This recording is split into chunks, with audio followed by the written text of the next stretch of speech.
Hello, Michelle. Long time no see. How have you been up to? Happy New Year, everyone. It's not the first stream of the year, but, you know, it is something. Hi, Java. Hi, Latus. Kamil, as usual. Hello in reverse, which is like ole. I can say ole. It is pretty cold. It's how long have I been waiting? It's been like 7 minutes. That's fine. We can go. We can perfectly fine. We can go now. It has been a long, Amber. It has been a long. How's your long? Ti'n iawn, Java? Ti'n iawn?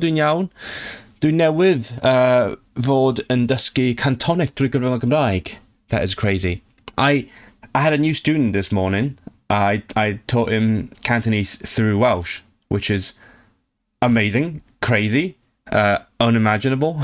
Like, how often does that happen? But it just worked out.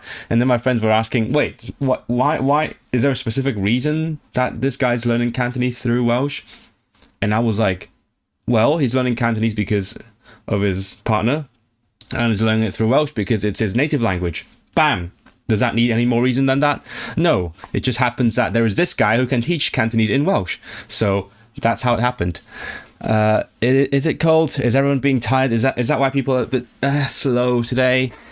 That sounds like an insult. No, it's not slow. Not slow in that sense, but, you know, slow in showing up here.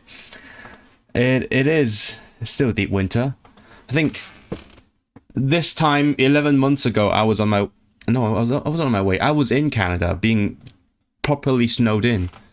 Not a year ago, but that's 11 months ago. Have you guys seen my videos on my music channel? I have actually finally come around to posting some videos from said trip in Canada from February of last year. I've posted a concert recording. I still have a vlog, actually. I did film a vlog over there. It's not going to be on this channel because it's music related. It's going to be on the other channel. So you should subscribe to that one if you want to see that one. See the vlog. I just haven't come around to editing that quite yet because I have a video on this channel that I really want to put out ASAP. But, you know, things are happening. I still have a backlog of things after hanging out with my parents for weeks. So, yeah, I'm still catching up during the new year. Michael, are you Michael now?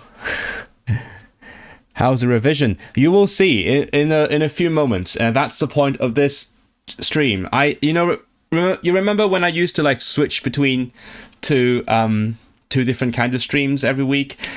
Now we can't do that anymore. We gotta lock in. This is like all hands on deck. We're doing this citizenship thing now. There is a lot more eyes on me than there used to be, and also time is short, time is tight, so I'll talk more about that later. But anyway, this is the all hands on deck situation. Hoi Zach, how you doing? Guess who finally finished his exams? Not me for sure. I have 2 exams coming up. One will impact my future in the sense that it will impact my status in this country, and the other one will impact my future in the sense that it will determine if I get to add some extra letters to my name / get a new title that I can use to call myself. So very nervous. I think I might have mentioned that earlier, but it was really ironic that these 2 exams were basically suffering the same sort of delays. So one is my citizenship test, one is my PhD thesis exam. So both exams, well, I started preparing for both exams around like early October, and both of them said it would take 12 weeks to happen, to get ready and for the exam to take place. And then both of them had a delay. Like, you guys know the situation with the citizenship tests very well because of the company. They kept stalling.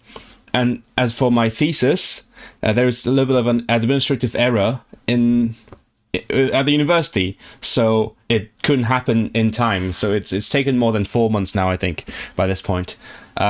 So it's really weird that I just happen to have these 2 exams at the same time in basically the same period. They take the same amount of time to get going, and both of them have had the same delays. Thankfully, one is happening now. The other one, Still waiting on that. Went to Cardiff this week. You will have just missed me by around 2 weeks. I'm teasing you now. Hi, Rapsy and Manx. Happy New Year. Long time no see. You get cooked in like half of them. Yeah, I will get so cooked. I will get cooking, and I will get cooked. But yeah, I'm quite nervous about both of them.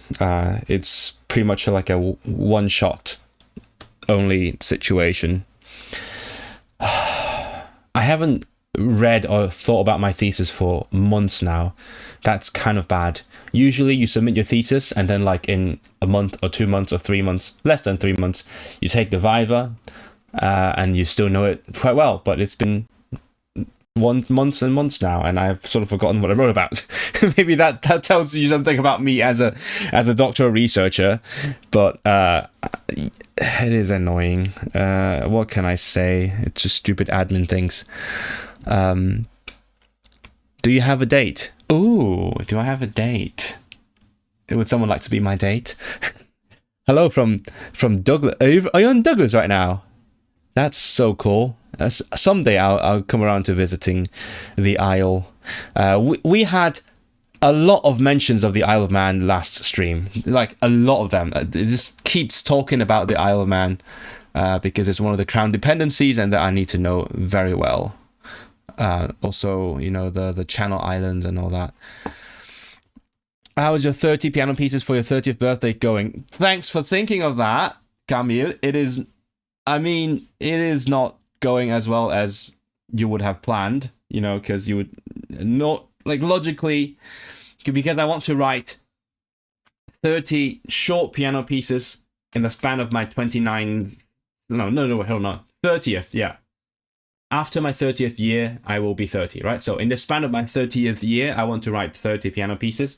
So that makes around one piece every like 12 days. I'm definitely not on schedule, but the silver lining is it's short pieces.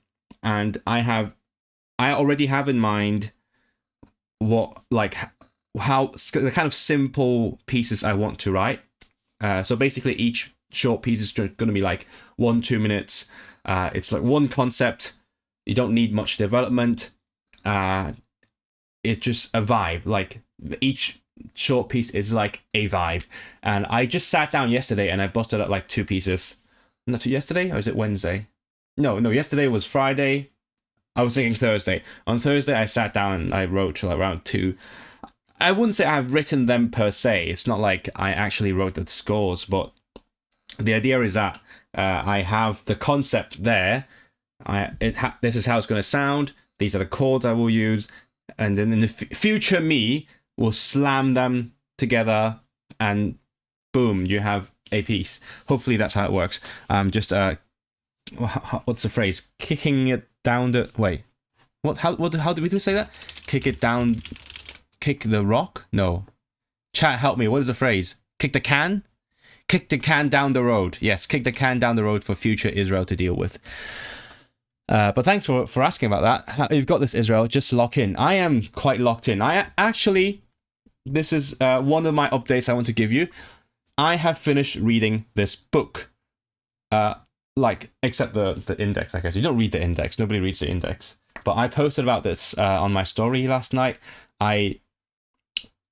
Last night, I like 11, I was like, it feels like I'm nearing the end. It feels like I was nearing the end. Or it felt like. So I was like, I'm just gonna read this in the dining room until I'm done. And then I sat there until like 2 a.m. and it turns out there was a lot more than I expected. Also, obviously, I had to look up lots of words in Welsh. So like, I actually took a lot of notes. Like, I don't know if you can see, but like, all the technical terms, I've actually translated them. I'll show you. And yeah, but also there was a lot more than I had expected. Yeah, so like NATO, United Nations, the Council of Europe, everything is translated into Welsh. But the point is, I reached the end, and it says you now have an overview of Britain's history, values, laws, and constitution. Hopefully, that means I'm done. But there is a lot of stuff that I'm still very much behind on. So we'll have to see how much I actually have retained. Everyone keeps telling me, "Oh, Israel, you don't have to read it, and you just do the questions and you remember the answers." And I'm like, first of all, it's called dedication. You know, if you want to be a citizen, you gotta show this country that you're serious about it, about this relationship. But also, I need to like make sure I look at all the technical terms, and I thoroughly be certain that I am capable of expressing these ideas in Welsh if I ever have to. A side effect is that, you know, I can actually talk to you about the legal system in the UK now to a certain extent, and also in Welsh, I mean, and like I can talk about policing or like what else, driving exam, the parliaments, history, architecture. I can talk about that kind of stuff in Welsh now, which I can't do in most of my target languages. So thanks to this, I've actually forced myself to learn so many things in these like fields that I normally am not very interested in. So yeah, definitely I will have some catching up to do. But also, as I reach the end, I realized there is a glossary. So I was like, oh, I could have just translated the glossary in the first place before I dove into the book and the content. But yeah, I was really locked in for like those 3 hours last night, and now I've actually reached the end of this section of my studies. I think I did have to do that, because if I just continued reading this on stream, it would have taken too long. The collection of compositions. It sounded really. You make it sound like it's not happening. I will make it work. I swear. I promise myself. That is my gift. That's my birthday gift to my 30-year-old self. We were thinking the other day that the UK should have made the Isle of Man the new Hong Kong. Low existing population, low taxes. Oh yeah. But in what sense? Like people will move there, or is it just like in a taxation kind of sense? King of the Can down the road. There we go. More base in Hong Kong, Northern Ireland. You know what? It could be cool. It could be cool. Like make the transport links really good. How do you go to and from the Isle of Man now? Is it like by boat? Do you normally fly? But at the same time, I mean, in Hong Kong as well, we just basically stay in Hong Kong all the time anyway. We rarely leave it. Let me see. How big is the Isle of Man actually? How big is it? It is area. What's the area? Oh, it's like 1,000 kilometers square. So Hong Kong area. So Hong Kong has around 1,000 kilometers square of land. So the Isle of Man is around half the size of Hong Kong. That works. Hong Kong is actually not small. Hong Kong is surprisingly big. But the point is, we can just live our entire lives there and only leave Hong Kong when we like go on holidays or something. So I think that works. Just build a lot of stuff on it. Just keep building. I mean, we had Hong Kong Island. Hong Kong Island is tiny and it has a bunch of people. Yeah, that would be so cool. But you know, the UK doesn't have any financial prowess now. We can't even get some railway built. Yeah, I've been following the railway news. It's exciting, but also, you know, we're holding out. We'll wait to decide if that's actually good news or not. If I still had my Sibelius subscription, I'd finally have the time to write something for fun again, because I'm not quite back at work yet. I see. Probably I'm more knowledgeable about the UK than me, a Brit. I asked last time and nobody answered me. How do you actually pronounce DU, DI, Denas Unedig in Welsh? Like, do you say D? That's a pretty cool. You can do it in Welsh now. IOM flag kind of looks like a. That's a good point. Like a withered Hong Kong. It's the 3 legs, right? It's Hong Kong has a Bohemia flag. You guys have the 3 legs. It's kind of the other way round, because the legs are very like. How do you pronounce that? I actually there is words in English I can read, but I don't know how to pronounce. The legs are taut, as in like. But the flower is more like yeah. So. Hong Kong is like withered Isle of Man. Okay. You mind if I put you back on waiting for a little bit? I might have to excuse myself for a quick minute. We'll come back to you. Keep talking, and just to keep your attention, I do have lots of updates to tell you. I've told you that I will be talking about my test, and also we'll be doing some quizzes. We'll be doing some vocabulary and so on. Also, by the way, look at this. This is my souvenir from Cascais in Portugal. Yay! And I'll show you some other stuff when I'm back. See you in a bit.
Oops.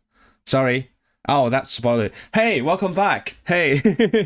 I keep forgetting that. What was I saying? Yeah. Oh, who left? Oh my god, you left. How dare you? How dare you? It's okay. I'll put some timestamps in the stream after it is out, and then I will yeah, so you can skip everything. Yes, I was saying, you might have seen that. I got myself a little tiny pantry inside my room. So, because I ran out of time and couldn't make tea before the stream, but I can just make it right now. If I want to.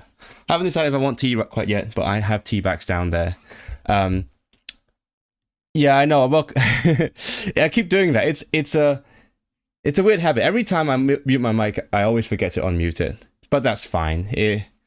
Eventually, I'll get better at this. Now I'm doing stuff for the clips channel anyway, so I can like cut out everything I don't like. So what were we talking about? Hello, Mr. Inlingo. Is it? Have we decided that this is my on-screen last name Inlingo? Dr. Inlingo in a couple of months if everything goes right. Knock wood.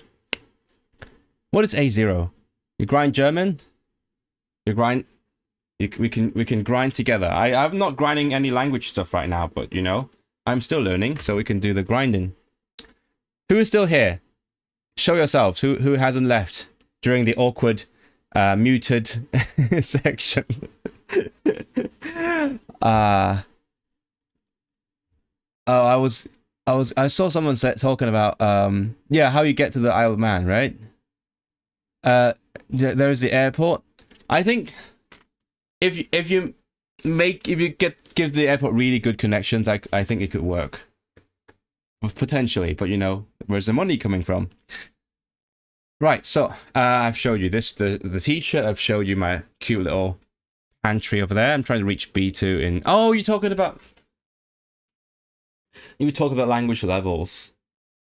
I got confused because first of all, A0 is not a CFR level, but more importantly, in Hong Kong, A0 means you are, or for lack of a better word, a virgin. Because we use A stands for available. And then the opposite of A is O, occupied, or in my uni, we like to say NA, not available. And then 0, the number is the number of relationships you've had so far, including the current one. So A0 is you've never been in a relationship before. So like some people are NA1/01. People could be like A3, which means they have been in 3 relationships, but they're currently single. Yeah, I told you before, haven't I, Michelle? Yeah. But that's why when I see A0, that's what the first thing that comes to mind. It is so incredibly deeply ingrained in my head. It's a good system. Wow, see, you mean you're here. Hopefully you don't mean you're A0. I mean, nothing wrong with that, but you seem too excited to say that. It is true for you. That's perfectly fine. I know a lot of people for whom that is not a problem at all. And neither is it for me. A-1. In some situations, I don't know if it's official or serious or not. It is. We use negatives for like gay people. So like A-1 would be like someone has been in one homosexual relationship before. But I think that's more like humorous. But it was not really. I mean, it's a minority, as we all know. So like back then, we didn't really talk about it that much. Perfect for you because you're Muslim at 18. You're golden then. Why do I feel so called out? You're A1. Why? What is wrong with that? There's nothing to be called out. It's perfectly valid to be in any sort of status. It's just that when you were like 18 and in uni, there was like lots of peer pressure to be in a relationship, or as we say in Cantonese slang, we say "chut pool," which means get out of the pool, as in the pool of potential single people, right? Pool of single people, get out of the pool. But that's behind me now. That's like a decade ago. So I've moved on from that kind of mental space. Oh, to be young, that's such a special thing. But yeah, sorry, we're back to CFR. I have a language goal this year? Do you guys have a language goal other than Armored? I don't really have one, I think, other than passing this exam. Do I have a... maybe I should set one. I do want to set one eventually. What's up, chat ASL? Esme, hello.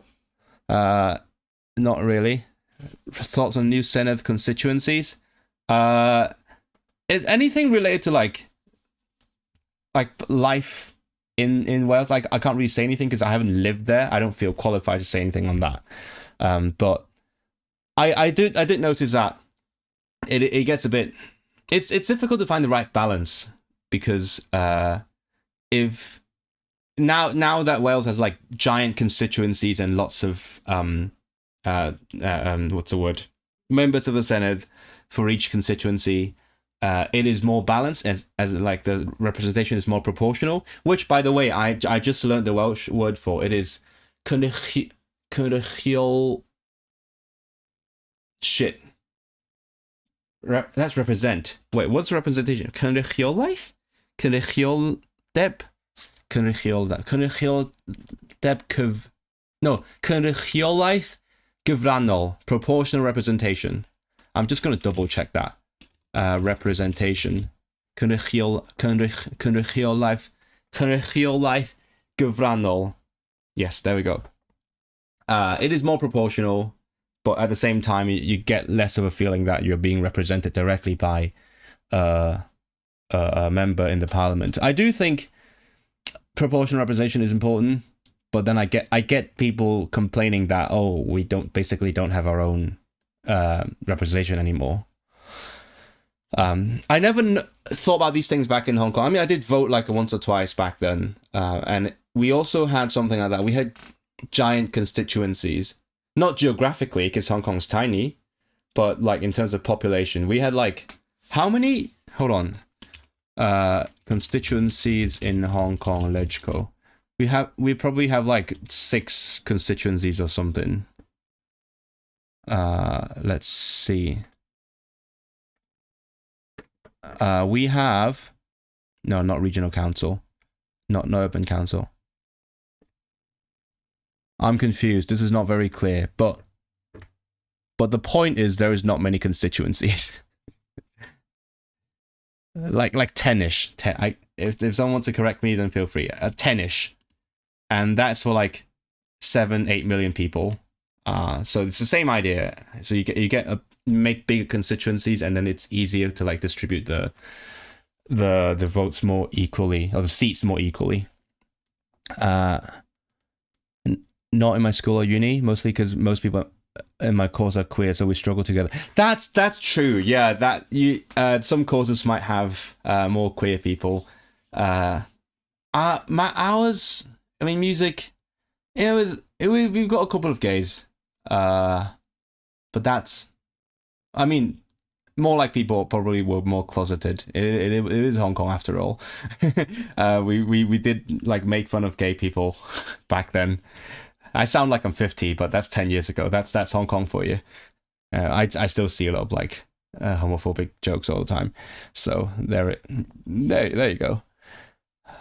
So probably, yeah, I don't know. But there are some courses or programs that are decidedly more tilted towards a certain demographic. I mean, the classic is like engineering with like men and nursing with women. So there was a very, back in my uni days, there was a program that sort of went viral, which was like a dating scheme for engineers and nurses, specifically for those two programs, for those two like demographics. Besides B2 German and French, I'd like to get A2 Italian. I keep saying this. I said last year that I would work on my French and German towards the end of the year. I did end up working on my French to a certain extent because I have been reading a book. I'm still reading a book, and also I spoke a lot more French than I normally did because I visited my friend in Portugal, with which I speak French. So yeah, it's weird when I use French in like real scenarios. I'm way more comfortable / fluent. I think those two are connected, but comfortable speaking French than I expect myself to be. Now German, when I get better at German, I'm going to start grinding French. My only goal is consistency in language learning. I need that. I've pretty much wound down my closed master grinding. So I don't have anything that I do consistently. I do Duolingo, and I've been ramping up my Duolingo because I want to get to the end of that course before the Duolingo energy system reaches my browser. Because on my phone, I've already got the energy system. It is absolute bullshit, and I deleted the app. And on my computer, I still get to use it. I still get to use the old heart system. So I want to like get to the end of the course ASAP, and then like just leave it forever. And as I always say, the Scottish Gaelic course is really good. I've arrived at the future tense today, so this is exciting. I was hoping that I could go to the Maud this October, which is like the Scottish version of the Eisteddfod, like the big cultural festival. Especially because this year it's in Glasgow, which is just like the Eisteddfod last year in Wrexham. It is much more accessible. I could go to Glasgow easily, but it seems like it's not working out. I'll be in Romania in October for a wedding, so it might clash. I could still do it in theory, but it's going to be really tight. I want to lock in for my next BSL exam. Oh yeah, we'll talk about the BSL exam later on. My proper BSL course has started now. In our deaf center, well, they used to have this thing called the level 3 and the pre-level 3. The pre-level 3 used to be optional, depending on your abilities, and then they rebranded them into BSL level 3 stage 1 and stage 2. But internally, they still call it pre-level 3 and level 3. So I finally finished pre-level 3, and I've just started level 3 right now. It was pretty funny, because our teacher is a jokester. Like, he just likes to throw out stupid jokes all the time. Like, he would like go into the classroom, sit down and say, "Hey, it is Tuesday." It was Monday, by the way. Welcome to BSL level 4. This class lasts from 6 p.m. to 12 midnight. Like, just saying the wrong things all the time on purpose, and it is his brand of humor. And then at some point during the first class, halfway through, he was like going through the slides, and then one slide said, "Library, become a member." And then he said, "Okay, we're going to the library and we're becoming a member of the library." And people were like, "Oh, funny." He was like, "Yeah." He was like, "Oh, huh? Yeah, sure. We're leaving. Yeah, we sure." And he's like, "No, get your coat." And he got his coat, and all of us were like, "Wait, no. How far is he going to take this joke? Are we going to actually go outside and he's going to be like, 'No, I'm just joking. Let's go back in.'" And then it turned out we were actually going to the library. We all got our coats and stuff. We went to the library. And it's a uni library, and it turns out you could apply as a what do you call that? Community member, and you get to take out some books. Less than students or alumni get to, so I didn't bother. I am a current student and very soon an alumnus. But it was cool. We were there for a little bit. We talked about different like subject areas. We looked at some deaf history books. I accidentally became my teacher's designated interpreter for a little bit. It just happened that the staff were trying to talk to him, and then we figured it's a bit easier like for me to interpret than for him to lip read. So I just did that, and then the second time they needed someone to interpret again, and everyone just looked at me and said, "Israel, go, you do it." And then I did it. I did consecutive interpreting, and if you don't know what that means, it means like the kind of interpreting where you listen to the whole thing and then you sort of interpret afterwards rather than simultaneously. And sort of summarize what the guy tried to say to my teacher. I actually have experience doing this kind of interpreting just with English and Cantonese. Cantonese and English. Two ways. So it was fun. It was really funny. We had a class trip during the first class. Learning Canto, You'll find something. My new student that I mentioned, he is doing quite well. He's been learning on his own for like a year and a half, and he started a Cantonese practice group at his company, which is impressive. Like especially as the only white guy in the group. Do you study language learning as in a skill of language learning, or do you just pick that up by learning languages?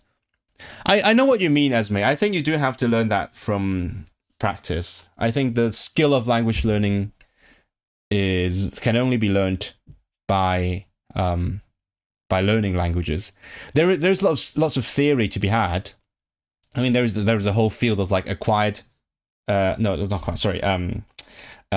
linguistics and language acquisition. There's lots of research out there, but they're not like, if someone has researched language acquisition for a while, but never learned a language, I don't think they can learn the language well, because it's about the way you think.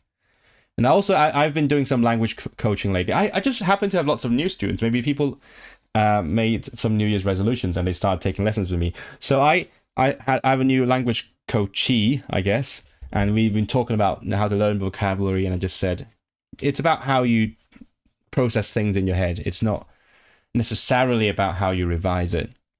I'm going to learn languages 24/7. I think you will die, Amr. I'm really far away from Scotland. You're rather close to Wales? Yeah, I mean, I'm not that close to Scotland either. Scotland's just really far from England and Wales. It's just because of the entire like stretch of nothing between like the north of England and the Scotland central belt. Speaking of Scottish geography, my friend Samuel has just finished his very beautiful and sophisticated network map for ScotRail, and I recommend you check it out. It's on his threads and everywhere. He spent like months on that thing. He wanted to make a separate line for every service pattern. So, like, for example, if a train stops somewhere, like, but like not the entire line, he would like, I don't know. Actually, I haven't looked at it in detail, but I know he was very detail oriented. And he's shown us the progress this whole time. It is beautiful. It is a giant PNG. I don't often see an 8 megabyte PNG file. So I recommend it. It is beautiful. I keep saying that. Meanwhile, I have to get started working on my own maps and things. I'm not very good at it. I'd panic and ask if I'm in the right class if that happened to me. Really? It was fine. And as I was saying during my muted bit, what's the word? Not cook. I boiled some water. I'm gonna make some tea.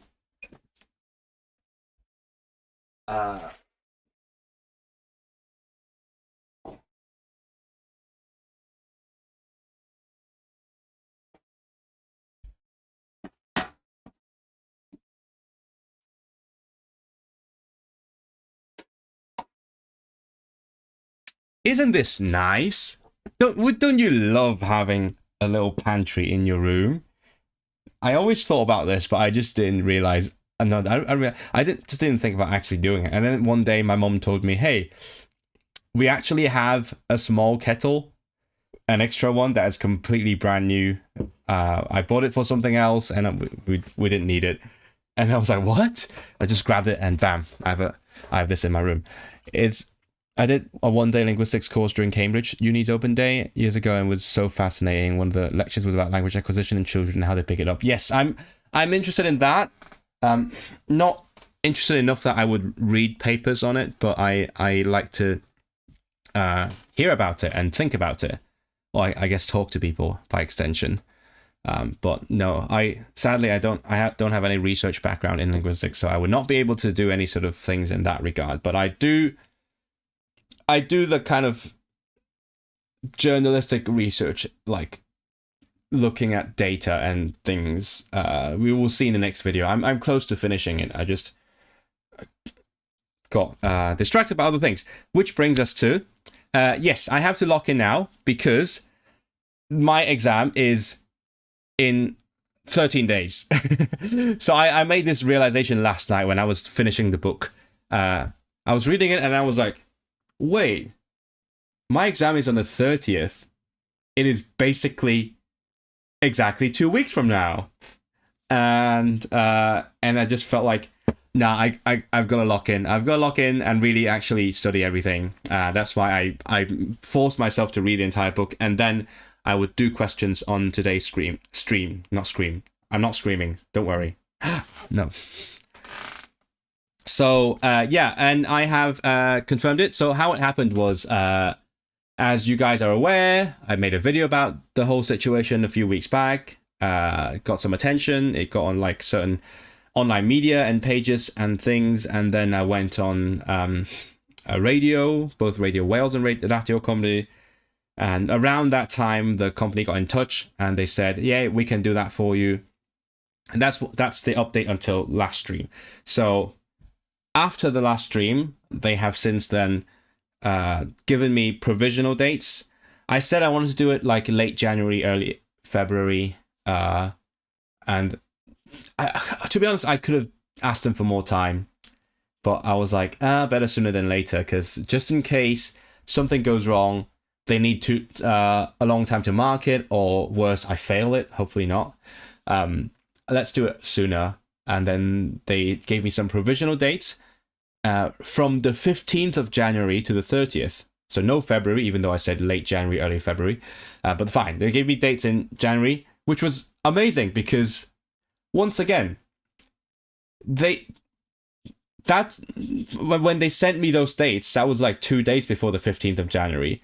So that means they didn't need a lot of time to. I mean, for all I know, maybe they have actually spent the last 3 months preparing the test. Maybe they have done that. But it is quite dumbfounding that, supposing, again, I refer you back to the video about the situation, supposing that they started preparing in mid-December or even later, and then there's Christmas, it is amazing how quickly they managed to do that. So, like, they gave me the dates from mid-January onwards, and I was like, okay, I'm going to take the last date on your list, so I'm taking the exam on the 30th. I have since then chosen that date. They gave me a provisional booking in the online system, and then I have paid for the booking, and it is happening. I'm going to Cardiff. I'm not telling you when exactly. I mean, I will be in Cardiff at the exam centre on the 30th. That much you know. Just in case someone wants to stalk me, I'm not giving you more details. But I also went ahead and booked my train.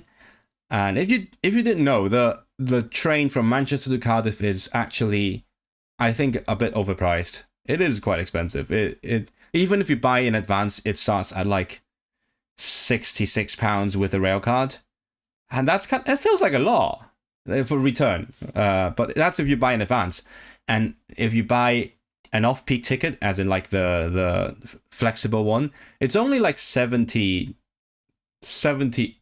or £74 with a rail card. So it's kind of weird. You basically don't save much by buying the fixed ticket. So I was gonna just get the flexible one, and then I noticed I could get a first class one. Oh wait, I remember now. So the flexible ticket is £76, and the first class one was actually £72 or 74. And then so I went ahead and booked a first class train to Cardiff, which is kind of cool. I've never done that before. So it's exciting. I'm gonna get some free food, enjoy the large seats. I'll definitely be vlogging that. So don't worry, you'll see some of it if you haven't taken that luxury before. Yeah, they have free food, and purportedly, this is my train nerd speaking right now. Purportedly, that route from Manchester to Cardiff has the best train food in the country. I'm told, so I'm looking forward to it. But the point is, I'm going to Cardiff in less than 2 weeks. I'm going to be taking the extra exam, so we need to actually get preparing. That does sound very soon. One of the only times first class travel is cheaper. I mean, it's technically not cheaper, because if you compare the first class fixed ticket to the second class fixed ticket, there is like a £8 difference. But the first class fixed ticket is cheaper than the second class flexible ticket. So yeah, lucky me. It actually took me a lot of time to actually find the right trains, because they only run 6 trains a day, and you need to look elsewhere for the 6 trains a day with first class service, and you need to look up a table for which trains actually have that service. Otherwise, you'd just be blindly pressing on the different trains and trying. And also, I have to come back on Sunday. Sadly, I would have loved to come back on Monday. Wait, I just revealed some of my my travel plans. So don't stalk me, unless you're my friend, then you can. So I'm coming back on Sunday, and there's less trains and it's more expensive, but that's fine. It's not too bad. Time to get plugged and locked. What you need to get flexible tickets that you can drink 2 for £10 pitchers and 3 small plates of Prince of Wales Witherspoons. Wait, which one is the Prince of Wales? I don't know. I don't remember the name that well. I'm gonna go back to the German grind. Okay, enjoy the German grind. Happened to me once, but they ran out of free food and drinks. No, they run out. That's crazy. That feels like a scam. If you pay for that, if you pay that kind of money, they shouldn't run out of food. What the heck? You don't get much space? No, you're ruining my fantasy. What will I be? I'll be doing stuff on it. I'll be doing some studying probably. I will have done my marking by then. I'll maybe edit a video. Yeah, maybe I'll do that. Because as I told you, I have a MacBook now with like Apple Silicon, so I can actually edit video on the go. Finally, I couldn't do that for the years for yeah. I haven't edited anything on the laptop since 2023, but now I can actually do it. So I might do it on the train. I have at least, I think I have 1 video that has been filmed and not edited. I've got 1 video that has been planned but not filmed, or it has been partially filmed, and then some more that I'm still developing. Yeah, I have like a table in my note sheets now. It's like a, what do you call that? I don't know what you even call that, but like a board with like different stages of planning in development, to be filmed, to be edited, and so on. So yeah, I've got a pipeline now, even though I'm not actually making money from it. But it's really fun. I enjoy it, and I really like my next video, my next 2. I'll say that much. Like I most of the stuff that I'm making now, I'm really proud of. So meanwhile, me who never goes from Manchester to Cardiff or vice versa. I mean, I don't do that often either. I don't really go down south, whether South Wales or South England, that much unless I have to. It's just a long way. We have a long country. Like it's easy to go this way. Like I like going to the other parts of the north of England. It feels a lot closer, even if it takes a similar amount of time. Yeah, it is probably also cheaper, because 2 hours on the Transpennine is probably cheaper than 2 hours on the Avanti to London. Anyway, enough train talk. Sorry, I got derailed. No pun intended. I was traveling first class during train strikes, and a week of no trains to Leeds due to flooding. Oh wait, when was that? Flooding and train strikes? I feel like I might know when that was. First class carriage wasn't crowded, unlike the rest of the train. No, oh no. Oh, okay, let's hope that doesn't happen to me. I haven't never been to Cardiff. I've been to Cardiff a couple of times. I can't say I know it very well. I know where the Welsh bookshop is. I know where the music school is. The conservatory, I should say. Conservatoire, the British way. The big park in the middle. I've been to a church. What else have I done in Cardiff? Because I went there for like music stuff. I was there for a summer music festival, and then I was there for a conference at the university. So I know the university department quite well. I should get in touch with the composition professors over there. I know them quite well. Same with me going north. Yeah, it as I said, long country. Cardiff is cool. You live there for uni? I don't really have an opinion on Cardiff. I'll be honest, but as I said, train nerd. I follow the new infrastructure development, and it looks really exciting. So I can't wait to like check out the, I don't know, new trains or new payment system and that kind of stuff. I also have something in mind that I want to film, but it depends on whether I can get people to. Okay, I'll just tell you guys this one, because I said this already when I last went to South Wales, but I couldn't make it work back then. So I have a plan. I want to film a video called Meet the Welsh-speaking Hong Kongers, and I would go and meet the guys in the group chat of like Hong Kong people learning Welsh. There's a bunch of them in like Cardiff, Swansea. The question is whether I can actually meet them. It's lots of logistics. So I want to make that one. That's the main thing. I also had a plan to make a video where I stay with my friend for like a couple of days and then try to teach her as much Welsh as I can, but that is too much logistics. I can't handle that much. I need to focus. I need to lock in on my test. So speaking of which, this is the study part of the stream. So last time we were going through some questions topic by topic. So the way this test works, if you haven't been caught up, is that there is a finite set of questions about the content of this book, and they're basically all here. But because I found a website that has basically the same questions, I plan to do the questions on the website rather than in the book, because for one, it is more visual for you guys. For two, I can use my browser to auto-translate them into Welsh, so I get like an authentic taste of how it will be like when I actually do the questions in Welsh, even if the translation isn't perfect, which it probably won't be in the actual test. if what I've heard is trustworthy. So I'm currently going through the questions sort of topic by topic. There's a lot of them. We went through like the short topic first, and then we'll go through more of them now. And then maybe like next stream, which is just the last one before the exam, I will do the actual practice test, which is going to be a random selection of questions from the finite set of questions. It's going to be 24 questions per test. And the thing is, it is completely random. So if you're lucky, you might get some really easy ones, like which places are crown dependencies, with the Isle of Man and the Channel Islands, or you might get really hard ones, like what are the really hard ones? I don't have anyone. Oh yes, the one that I'm about to show you. So let's get into it. I just posted this on my Instagram story. I'll come clean to you guys.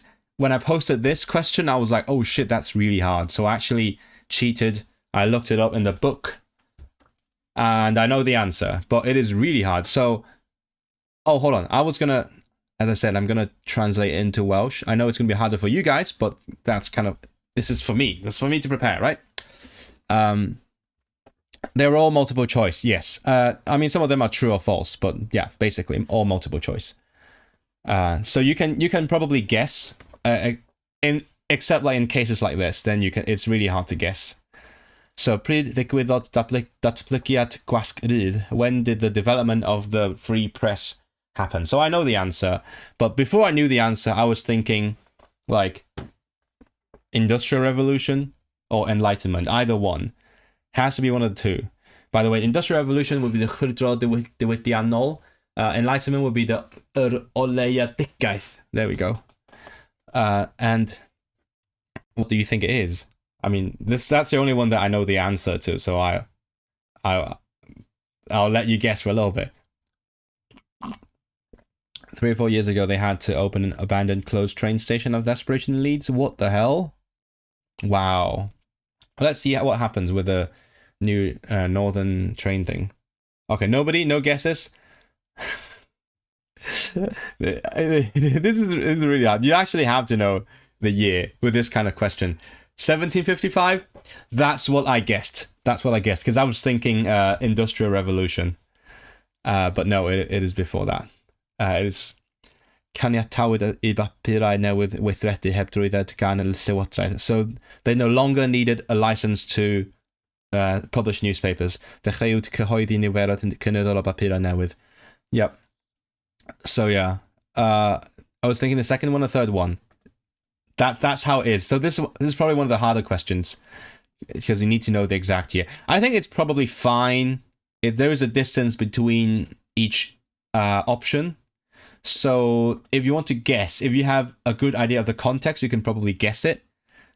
But like when it comes to things like, because last stream we had a question about how long the English Republic was, and the answers were like 10, 11, 12, 14, and you had really actually had to know the exact number. Pa un o'r digwyddiadau o glaniad lluoedd cynghreiriad y Normandy. Oh, what do you call the... Oh, wait, hold on. I thought it was a Norman invasion. No. What do you call the landing of the... Is it the Allied forces in Normandy? Is it D-Day, right? D-Day. It's D-Day.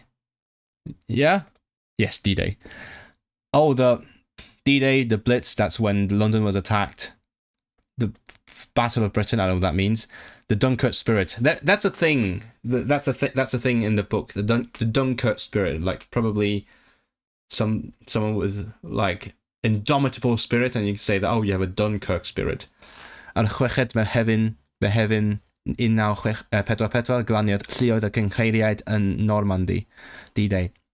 Ble setlodd llawer o'r llychlynwyr ar ôl iddynt gael eu trechu?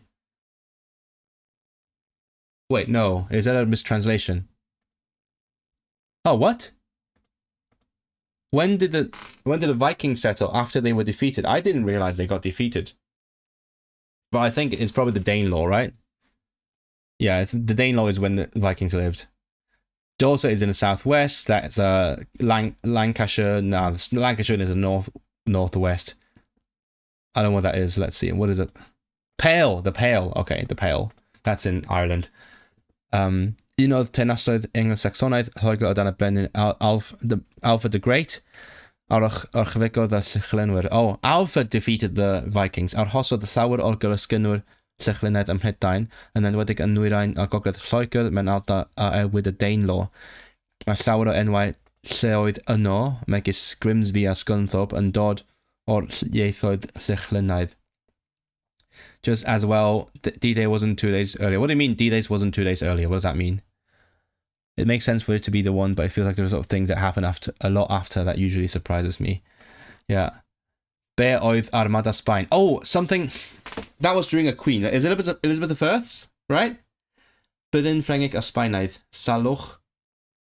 Byddin fawr o bobl. Flut fawr. So, military of French and Spanish. An illness. A big army of people. A big flow of boats, I guess. So, yeah. What? Oh, wait. Oh, I thought this was a trick answer because that doesn't make sense. Okay, no, right. The Spanish Armada was a large fleet of ships. Yeah, it was. I thought it asked what it meant. Because the Spanish Armada doesn't mean a large fleet of ships, but it was a large fleet of ships. That's fine. Okay, I misinterpreted the question. My bad. But I know what happened. Daeth Elizabeth yn un o'r frenhinoedd mwyaf poblogaidd hanes Lloegr yn enwedig ar ôl 1588 pan orchfegodd o Saeson yr Armada Sbaenaidd. Llong fawr o a large fleet. Fleet in Welsh is llynges, so this is a mistranslation. A anfonwyd gan Sbaen I goncro Lloegr ac adfer Catholiciaeth. I know that, that's fine. I just misinterpreted. The last one makes more sense. No, I think it was asked weirdly. What was the Spanish Armada? Okay, yeah, that makes sense. The Spanish Armada was a large fleet of ships. But it's like asking, oh, who was William Shakespeare? William Shakespeare was a man. That's a weird answer, right? Who cares? Pryd techwyd y gwrthryfeloedd Cymreig olaf? When was the last Welsh resistance defeated? I do know that. That's Owain Glyndŵr. Fuck, when was Owain Glyndŵr? 15 or 16. Shit. 1500s. I think 1500s. Damn it, it was 1400s. I know it was around that era.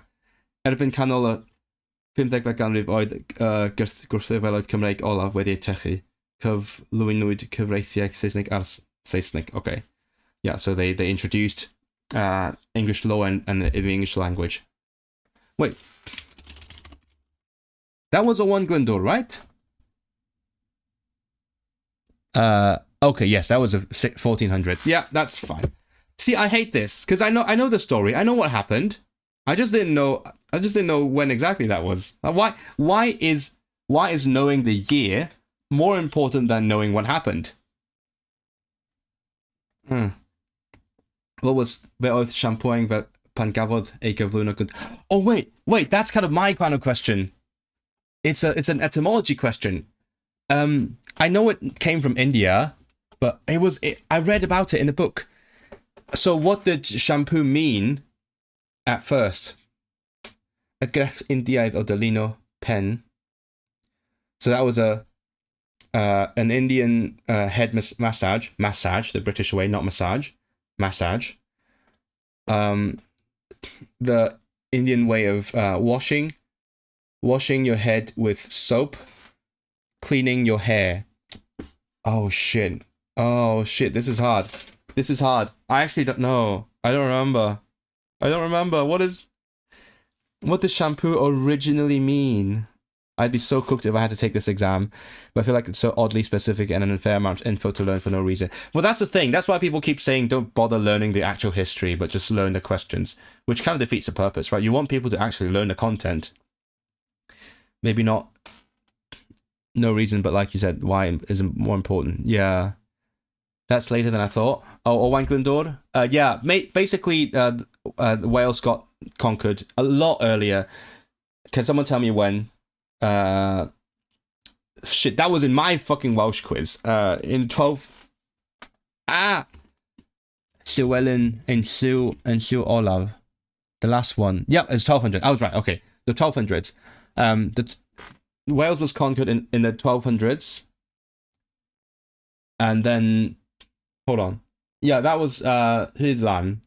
The Statute of Rhuddlan. We did that last time. And then Owain Glyndwr set up like a resistance.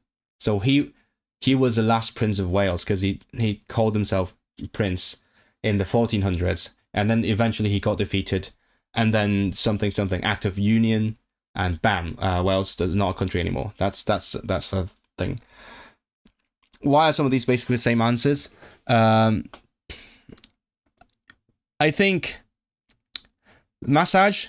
It seems like the events are more important than the year. Let's go massage. I think it's wrong, but I have no idea. So let's go. Oh, I was right. Good job, Kamil. Bardzo dobrze. Yeah, it is. So shampoo used to be a massage before it became the thing you use to wash your hair.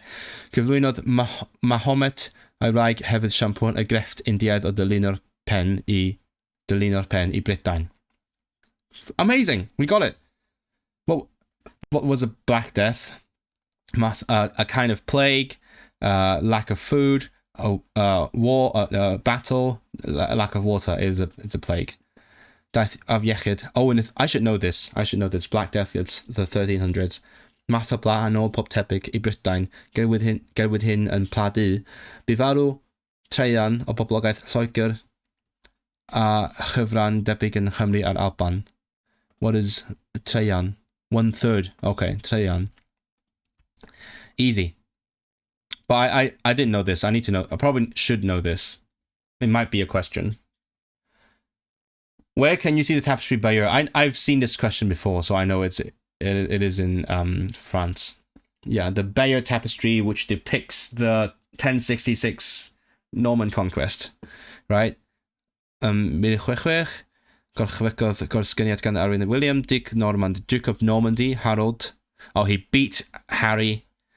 Is it Harold? Harold. No, not Harry, Harold. Richard Hastings, yeah, Battle of Hastings, Lladwyd Harold. And he died. And then William became the king and called him William the Conqueror, Gonqueror. Mae Richard yn cael ei choffau Mae'n dan gwych o flodwaith arwyr yn tapestry Bayer sydd i'w weld hyd heddiw yn Ffrainc. Yeah, it is in France. Where is it in France? I know it because someone, is it like maybe the Welsh Viking, I think? He mentioned seeing the Bayer tapestry. He said it is normally in France, but now that it is in Britain for a little bit, I have to go see it. That's why I know. That's how I know it was in France. What is pla? Pla. So pla before mutation. Pla is a plague. One of my drama teachers taught us how to do Indian head massage. Wow, that's just shampoo right there. Pwy oedd yn eistedd yn hir cyfredin yn yr oesoedd canol? Ooh, who sat in the House of Commons? So, marchogion. I don't remember the English word. Marchogion. Marchogion is the guys on horses. What are they called? Knights? Yeah, knights. Uchelwyr, nobility. Tirfeddianwyr gwych. Landlords, like landowners, and bishops. I don't remember, chat. Who used to be in the House of Commons in the Middle Ages? Was it knights, nobility, landowners, and bishops? I'm thinking nobility. Nobility feels right. Part of this is played in the UK, really? You're thinking Magna Carta. Okay. Where's the Magna Carta, actually? Wow, you guys give me some suggestions. Is it... Who was... Commons with the landowners? That makes sense. House of Lords would be the nobility. That... Yeah, okay. Let me check where is the Magna Carta. British Library. Lincoln Castle. Salisbury Cathedral. Okay. Yeah, that makes sense. House of Lords would be the nobility and the House of Commons would be non-noble rich people, right? No, it is the knights. It is the knights. Yn y canol oesoedd, eisteddau'r uchelwyr a tirfeddianwyr mawr ar ysgopion yn hir arglwyddi. The nobility, the landowners, and the bishops were in House of Lords. And then the knights were elected to go to the House of Commons. Damn it! Oh, so they all of these people were in the Parliament. It's just a different chamber. Phobl gyfoethog a drefi a dinasoedd yn eistedd. Oh, so okay. So let me just check what is great landowners. Okay. So the great landowners were in the House of Lords. The not so great landowners were in the House of Commons. So rich people, normal rich people and knights. Nobility would make sense. Yeah, okay. How many have we got right? Not that many. What did R.A. Butler introduce? Oh, I'm not going to know this one. Fuck. Free primary education in Wales. Free secondary education in England. Free college education in Scotland. And free university in the UK. I think to own land must have been a lot of land. Yeah, it is called great landowners, so not any normal landowners, the great ones. Okay. Any idea? I think I don't think we can guess this one. My first time catching a stream live. Welcome. Let's do some quizzes. These are really hard ones. I'm going to translate again. So, what did R.A. Butler introduce?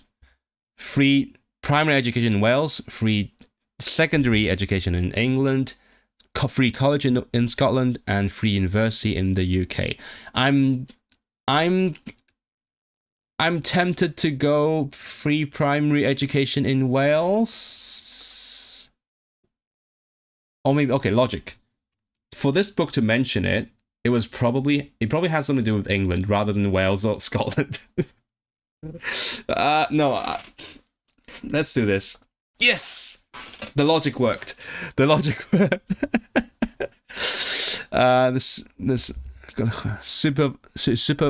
He supervised the introduction of the Education Act in 1944. Oh, that's quite recent. The Butler Act. Oh yeah, wait, hold on. I've seen this name. I've seen its name. Okay, it's coming back to me. Introduced free secondary education in England and Wales. Okay, I'll remember this. It's not too hard to remember. If only we had free uni in the UK. I mean, you did in Scotland. You just have to be Scottish. Be oedd y ffortiwyd a ddaeth o Ffrainc? Oh, I've seen this question. Rhwng 1680 a 1720 yn cael ei galw. What are the refugees from France in this period called? I know the word. I know the answer. Do you guys know it? Is it the Huguenotiaid, how do you pronounce it? The Quakers, the Charters, and the Sikhs. Hold on, what are the Charters? The Chartists. What are the Chartists? They campaigned for like voting rights, right? That's what they were. The only exception was my foundation diploma, but foundation courses can be taught outside of unis if I remember correctly, so that doesn't count. Okay. Let me check what Chartists is. Chartists is in the 1800s, and they campaigned for... What did they campaign for? Is it voting rights?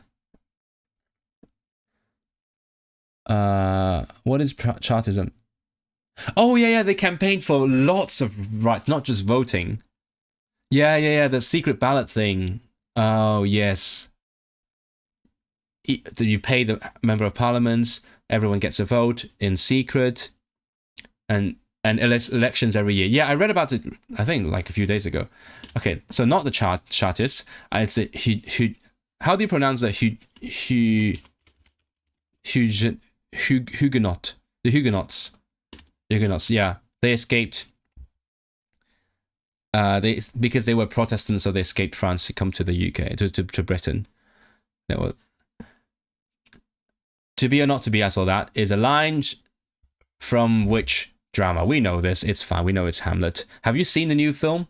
Well, there's 2 new films. There's Hamlet, which is an adaptation of Hamlet, and there's Hamnet, which is historical fiction based on Shakespeare's son, which Hamlet may or may not be based on.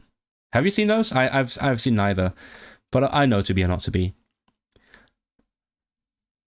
Okay, let's see other lines, famous lines from Shakespeare. Once more unto the breach. I don't know this one. I know to be or not to be. I know the arose by any other name. I don't know all the world's a stage, but I've heard this phrase. The darling buds of May. What does that mean? I don't know what it means. Shall I compare thee to summer's day? Okay. So what does that mean? What does once more unto the breach mean? Can someone explain to me? But anyway, we know what to be or not to be is.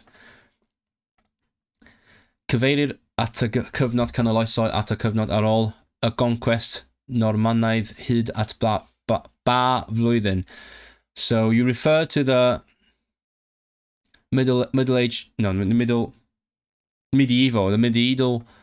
period. No, that's translated weirdly. Okay, right. So the medieval period refers to the time after Norman conquest until when? What the hell? There was a specific date that the Middle Ages ended?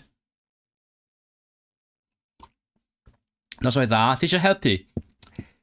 When did the Middle Ages end? What happened? Shit.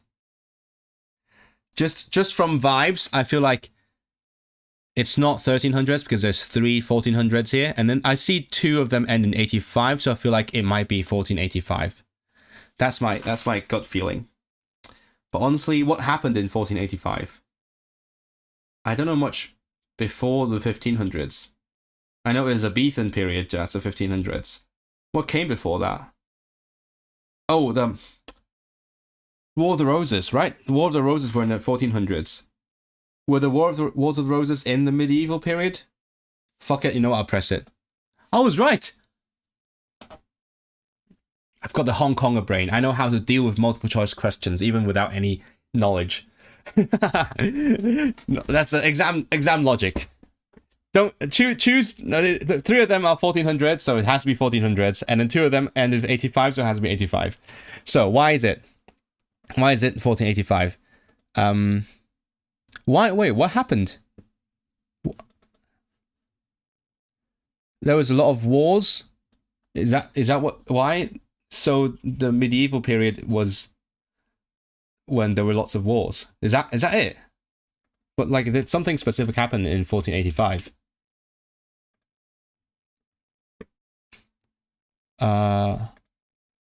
So Richard III died, and then is that why it's ended? Okay. And then became Henry VII. What? Battle of Bosworth. What the fuck is the Battle of... I don't remember. It vaguely rings a bell, but not very much. I'll quickly do a Wikipedia read. The Battle of Bosworth. The last significant battle. Hey, at least I got that. At least I got the Wars of the Roses. Okay, so that's when the Wars of the Roses ended, and that's when the medieval period ended. That makes sense. Okay, I was close to getting it. Right, and then they killed Richard, and then it became wait, which house was Richard III in? Because the Tudors, right? Tudors won, and then it became Henry VII, right? So. Oh, right. Okay, Richard was the House of York. He died, and then bam, end of the medieval. Okay, that's fine. Okay, we got that. Next. I fly a Hong Kong flag in my room as everyone thinks Isle of Man is similar. What? Oh, shit. That's hilarious. My Britton Hastings and Calais Choffai and down in Vlotwaith. Oh, that's what we just had. So the Battle of Hastings is commemorated in a tapestry called the Tapestry of Bayeux. Yes, is in France. The Bill of Rights. The Bill of Rights in Welsh is the Mesur Iawn Derau, so not hawliau, but that's fine. Cadan hawl the Mesur Iawn Derau. Hawliau Senedd a therfynau pŵer y brenin. I think so. The Bill of Rights, 1689. That was after the Glorious Revolution. So after William III, they were like, let's make sure that the king doesn't have too much power. I think yes. 1689. Yes, good. What's the name? That which we call a rose by any other name. Yeah, I know that one. That's Romeo and Juliet. How many crosses are on the Union flag? 1, 2. That's a trick question. That's a trick question. It looks like there's 2 crosses, but there's actually 3 crosses, right? Because St. George, right? St. George, St. Andrew, and then also St. Patrick, but they overlap. That's why you have the weird thing where it's like red and also white, right? 3 crosses. Just no St. David. St. George, St. Andrew, and St. Patrick. Yes. New to this channel, welcome. We're doing something very intensive. But that was a trick question because it does look like 2 crosses. It's 3? Yeah, I mean that, yeah, if you know what it's made up of. No, I say it's a trick question because geometrically, it looks like 2 crosses. You know what I mean? Because they overlap. So originally there were 3, but then they combined to look like 2. Pwy yn nwydd dau gafodd ei ethol yn Prydeinwyr mwyaf erioed? What? Who was chosen as the best Brit ever? The fuck? The greatest Briton of all time? What? Was that a thing? I mean, if it is a thing, it has to be Churchill, right? Unless it's Walpole. He was the first ever Prime Minister. The only logical answer is Churchill. Yeah. He was chosen by the public as the best Briton ever. I didn't know that happened, but okay, sure. That makes sense. Beth oedd y bobl oedd yn cefnogi'r brenin yn Elwyd yn 1642?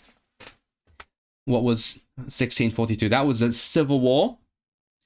The civil war was between the Roundheads and the Cavaliers. The Cavaliers were we say Bawangdong, so the supporters of the king. The Roundheads were the parliamentarians, right? So who supported the king? The Cavaliers. Whew. Yep. Digwyddodd y broses cliriadau uchadiroedd oherwydd gwrthryfel caethweision. So the Highland clearances happened because of the rebellion of slaves. I don't think it's got anything to do with slaves, right?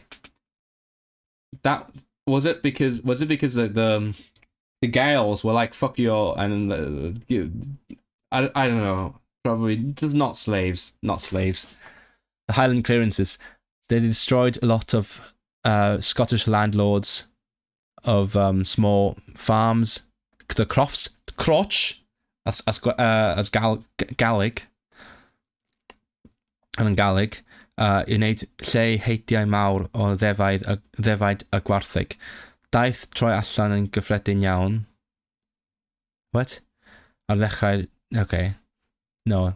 The evictions. You can very go. Wait, what? Was that recent? Highland clearances. That's not very... 1750 to 1860. Oh, right, okay. And then they went to America. But they didn't say why. What's the reason? What's the reason behind that? Increase their income. Oh, it's money. Okay, it was because of money, not because of slaves. Okay, sure. And then that's how you got the Scots, the Gaels in Cape Breton. Mae Robert de Bruce yn gysylltiedig a pha wlad. Shit! Scotland. Yes! Gorchwygodd yr Albanwr in 1300s. Dan arweiniad Robert de Bruce, y Saeson ymrydodd Bannockburn ac arhosodd yr Alban heb ei gorisgyn gan y Saeson. Oh, okay. Battle of Bannockburn. I vaguely recall this name. King of Scots, and between who? Which king? King Edward II. Okay, sure. The only reason I know it is because I know someone who is or was working as a composer in Scotland, and wrote and premiered an opera, a cathedral opera called Robert the Bruce, and in Scotland. So I was like, yeah, probably Scotland. Okay, I don't remember the story. Now I will remember. Rhanwyd Senedd yr Alban ar ôl sefydlu'r Magna Carta yn Lloegr, yn ddwy ystad yr arglwyddir a thir cyffredin.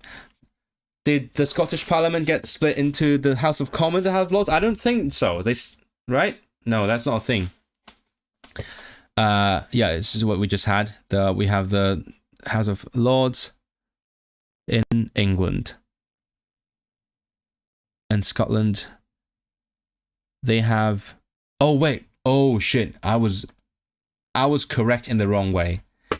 They had 3 houses. I thought they only had 1 house. They had 3 houses called the Estates, the Lords, the Commons, and the Clergy. That makes sense. That feels Scottish. Oh, shit. This is hard. What am I doing?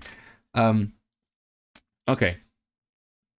Remember, Scotland had 3 houses. It has 1 now, but back then they had 3. They had the clergies. Oh. Whatever.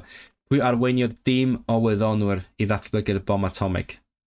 Who led the team of scientists to develop the atomic bomb? Is it not Oppenheimer?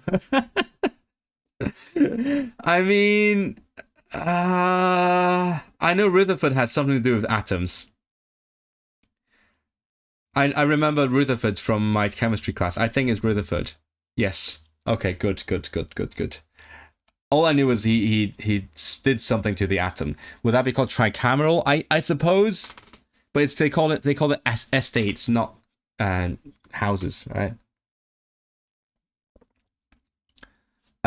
So they worked under Ernest Rutherford, working in Manchester. Yeah, that.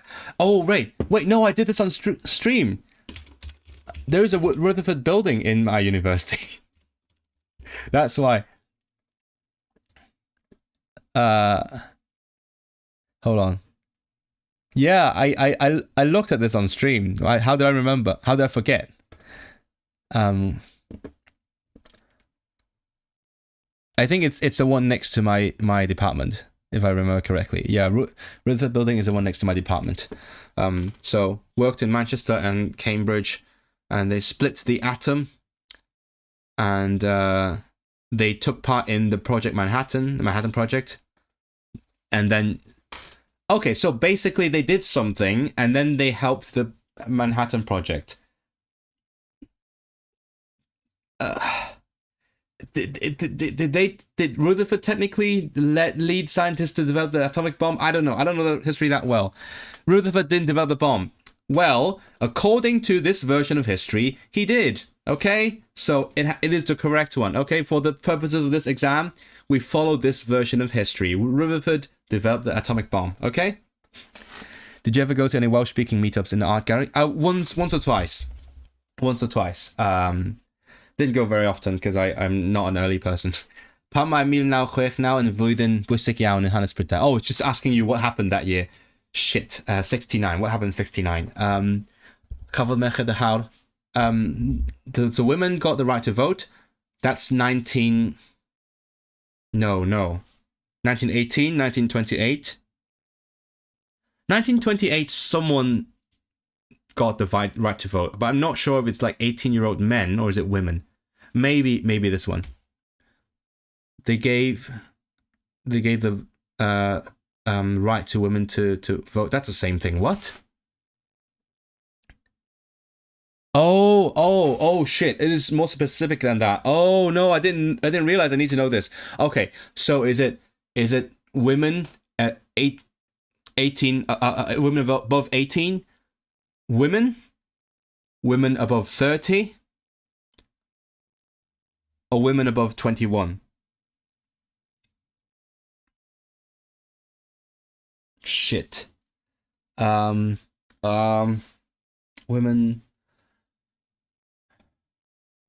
I think in the early 1900s, only 30-year-old women could vote.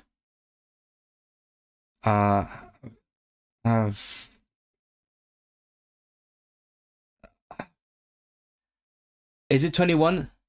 I think it's 21-year-old. I think in 69, 21-year-old women could vote. No, it's 18. Oh, damn it. I remember it's surprisingly recent for 18-year-olds to vote. 21? You got it wrong too. Hey. Hold on, let me just check. And then, so in 1918, 30-year-olds, 1928, 21-year-olds, 69, 18-year-olds. Okay, fine. Tube Alloys was led by Wallace Ackers, the lead for the British bomb research. This is what happens when arts graduates construct a test. I don't think it's about their background. I think they just want to make the UK look cooler than it is. So they had to exaggerate the role that Brits played in the process. I think that is a reason, not because of the arts graduates, mate. But thanks for the context.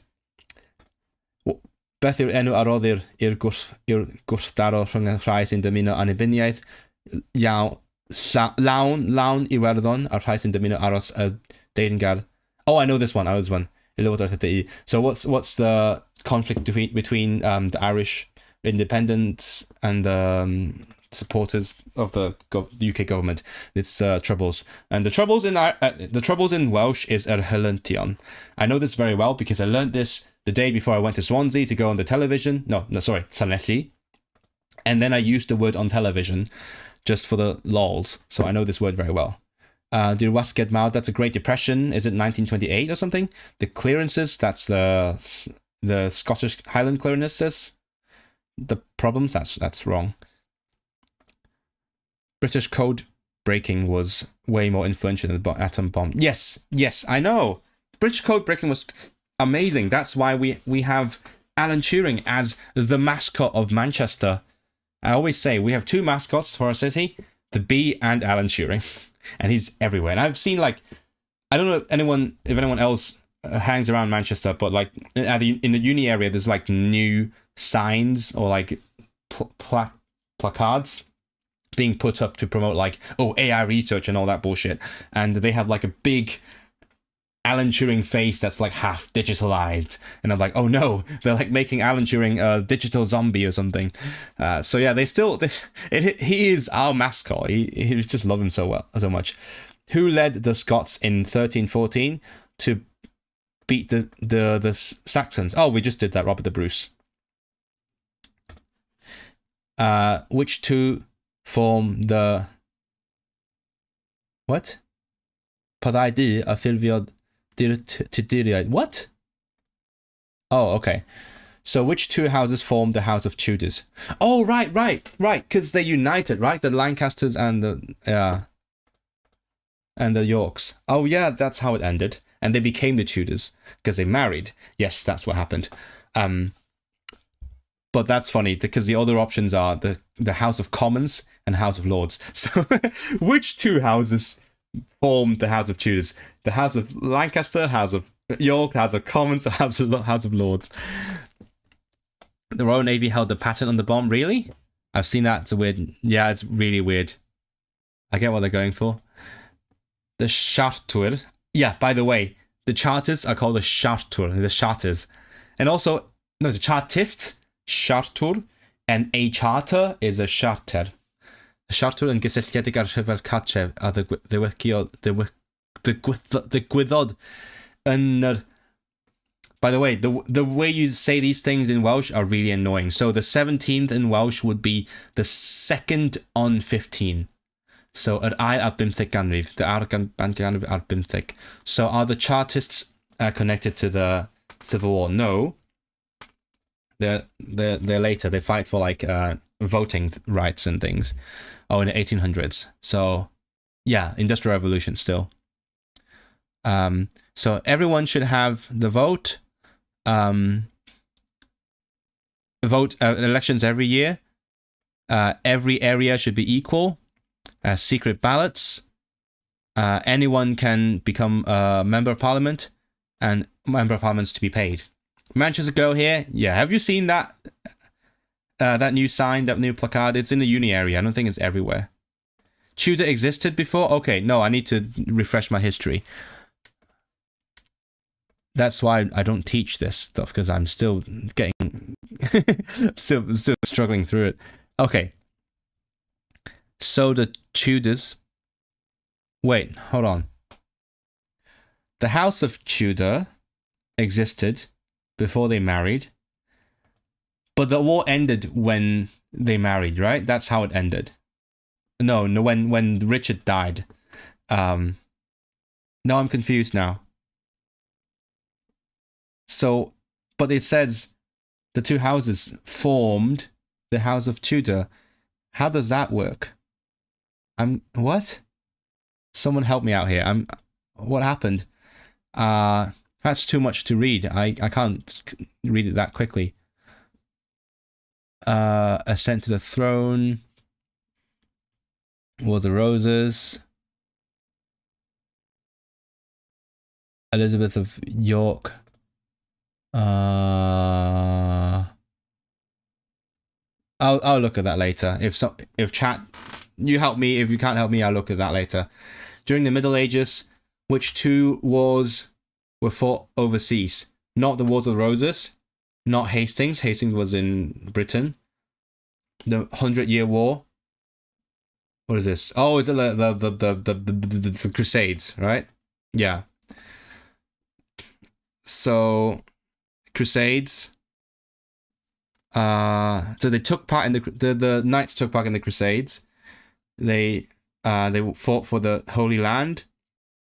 The kings of England also fought against France in the 100-Year War. I vaguely remember that. The question is wrong. Okay, so GBCB. I'd love more context. The Tudor. I didn't knew that. I didn't know that the Tudor was a Welsh house. So how did that end up becoming like the House of? That makes sense because Lancaster is close to Wales. Lancashire. Is that how it works? So they were the House of Lancaster because they're closer to Wales, and then they fought against the York people, and then Mae'r adferiad yn cyfeirio at ail sefydlu Catholigaeth. the Restoration refers to the re-establishment of Catholicism. No. Bloody Mary tried to do that. The Scots tried to do that, but the Restoration is after the English Republic. Yeah, the Charles II. Speaking of which, so the official translation of Charles in Welsh is Shal, but if you look at the official oath of allegiance in Welsh, Llu Tengarwch, you have to say the English name Charles. And I was thinking, you know, if I ever get to do the oath in Welsh, maybe I'll like just sneakily say Shal instead, because that's a translation. You say Shal y cyntaf, Shal yr ail. Why is he not Shal y trydydd, the Charles III? Why does it have to be the English one? Anyway, yes. Wait, what? He became the Charles II of Wales, England, Scotland, and Ireland. Really? Were we that far in history already? Okay, no. When? Right, the personal union was like early 1602 or something, right? James 1 and 1602. 16? No. Personal union was in the 1500s.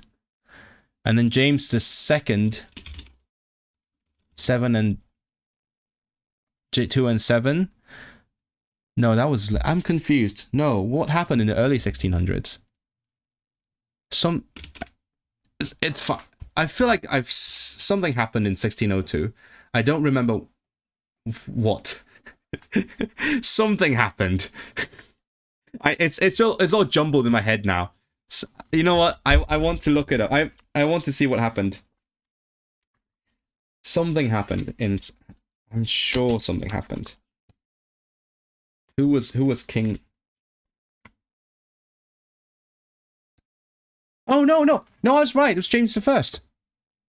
Yeah, 1603, close. Yeah, okay, right. I misread. He was king of Scotland in 1500s, and he became king of England in 1603. I was right. Almost, 1 year off. Anyway, so back then they already had Wales, and they had Ireland. Okay, so he was the king of Ireland as well. Sure. Pronounce Charles in Welsh. I would do that if they let me take the oath. It's very confusing because I think the official rules do say you can take the oath in Welsh if you want to. Simply if you want to. I forgot if it is in this book, but like on the official like instructions and things, they all say that you can take the oath in Welsh. But then in some other sources, they say that you can take the oath in Welsh in Wales. So that's why I've been thinking of requesting a transfer of my citizenship ceremony to Wales. But it's extremely unclear. So I don't know. We're back to that situation again. In theory, even if you're in England, maybe it's Scotland, you can request to do the oath in Welsh, if I remember correctly. It is not in this book. But I can, if someone can help me check, that would be amazing. I will definitely try that. Weren't they actually not Tudors, but they were called Tudors as an insult because that was a common Welsh name? Really? Oh, dude. I didn't know that. No, really?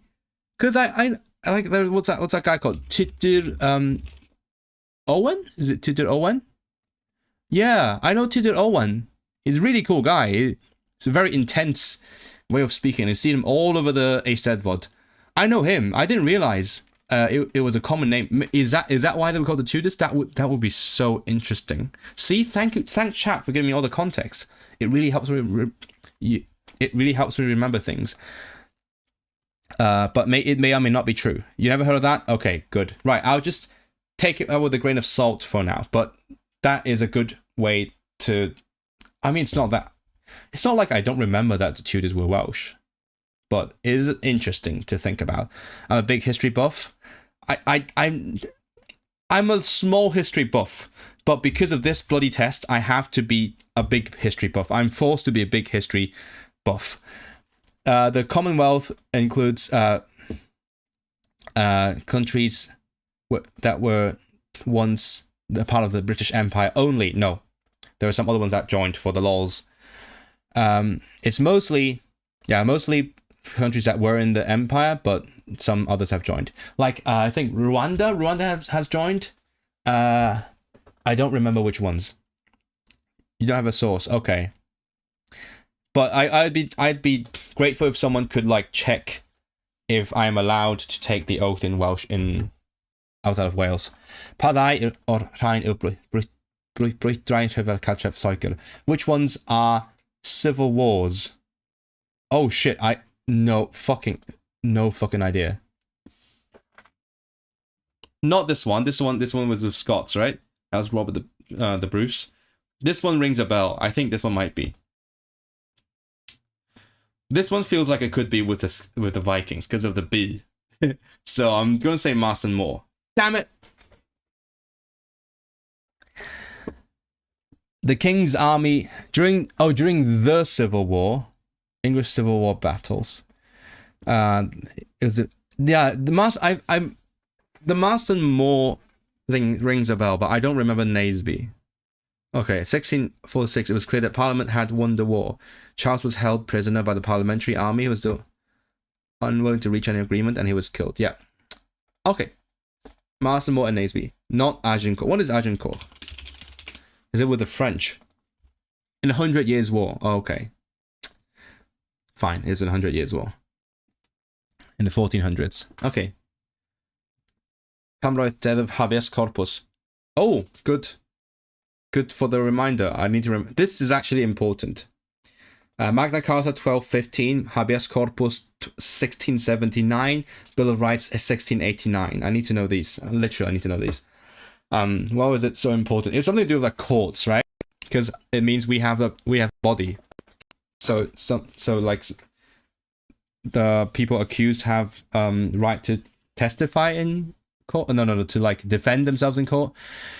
So that limits the Queen's power. Gives a right to property to women. It guarantees you can't imprison someone unlawfully.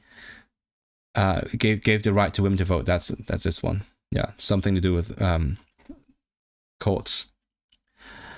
It's still relevant today. You need to present the person in the court. You can't make someone a prisoner unlawfully, and every prisoner has a right to court hearing. Sefydlodd Anglo-Saxoniaid Gristnogaeth pan Oresgyn. Oh, that's a formal Welsh. I can't do this. Oresgynasant Brydain. So the Anglo-Saxons brought Christianity when they conquered Britain. I don't think so. I think the Romans already were Christian, right? You want to learn Romanian? Wait, why are you asking me now? That came out of nowhere. The Anglo-Saxons were not Christians when they came, but then they Cenhadon I Brydain I Bregethu. Oh, the missionaries came. Oh, so I was wrong. I was correct in the wrong way. So they were not Christians, but then the missionaries came afterwards, right?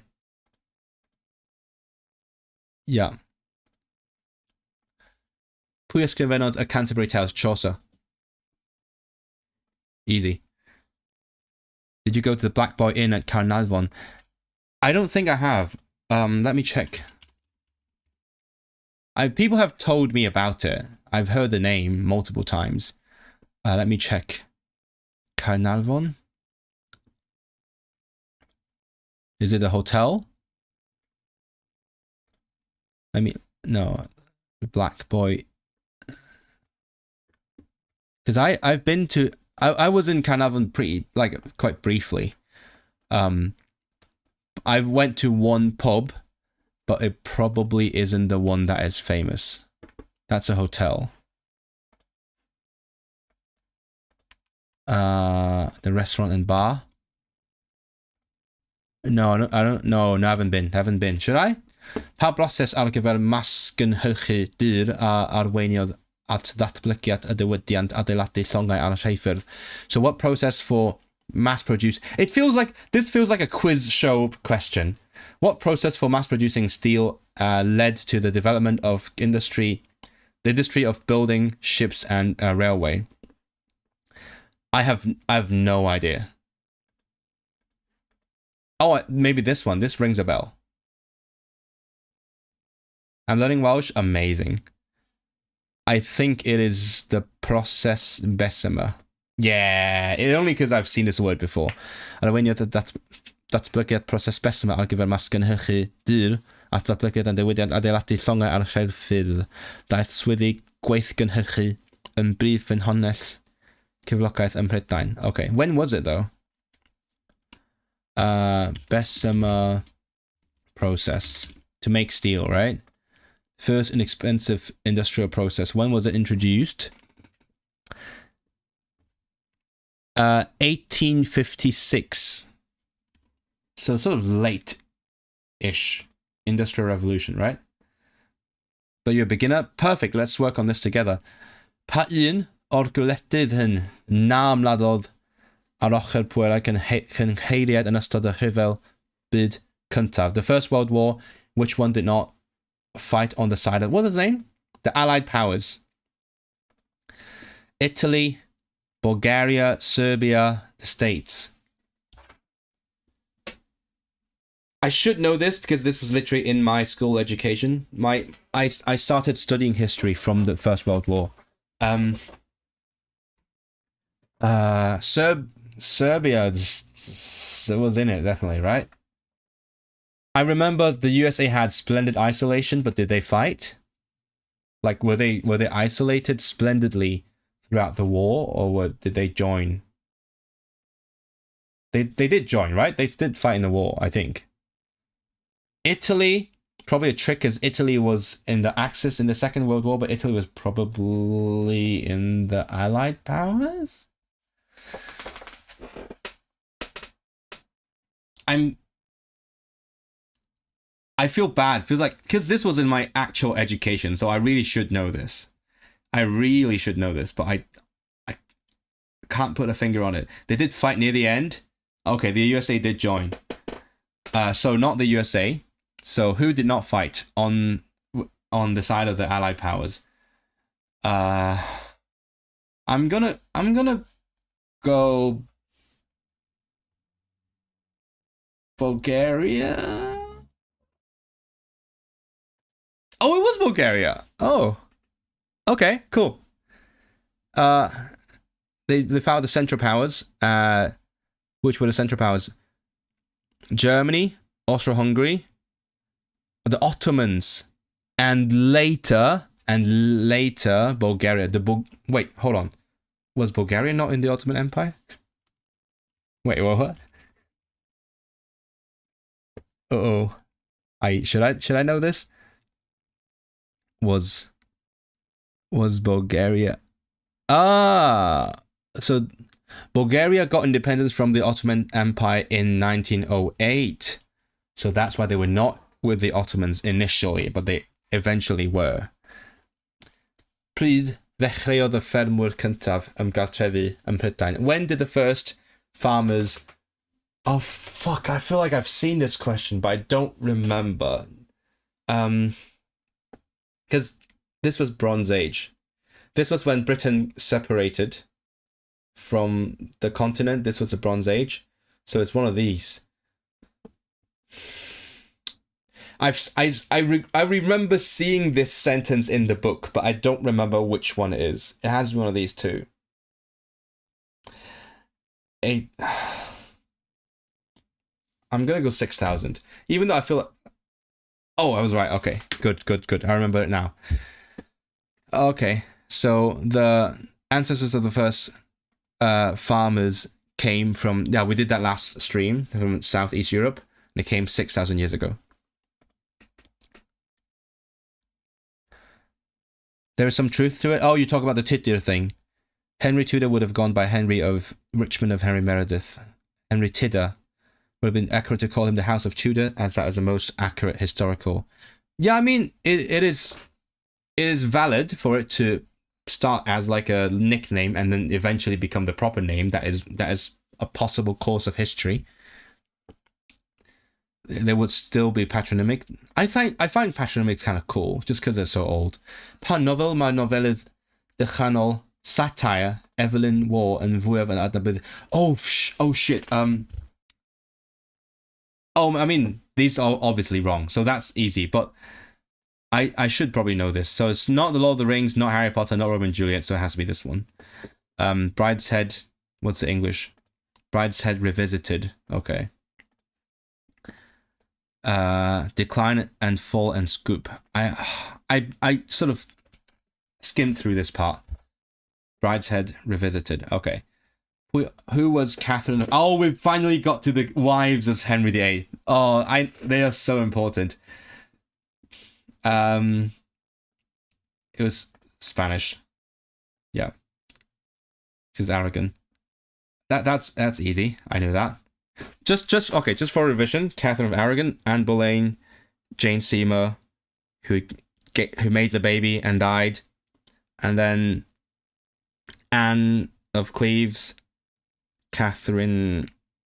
I forgot which is which in the last two Catherines. Is it Catherine Parr that was the last one? So close. Which is which among this? Catherine Howard and Catherine Parr. Okay, yeah, Catherine Parr was the last one. Okay, got that. Good. In which country was Charles II resident before he was invited to England?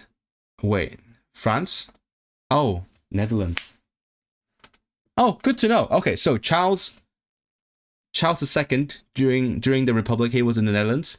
He was invited from the Netherlands.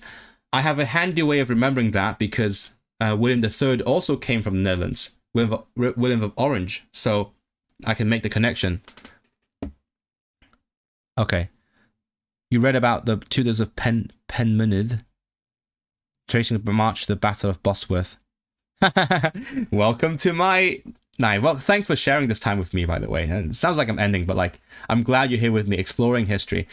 I think what I'm going to do after this is I'm going to go to different topics so that we don't only do history. I want to like cover different topics, and then I can do the rest of the history questions on my own or potentially on a different stream. Yeah, that's good.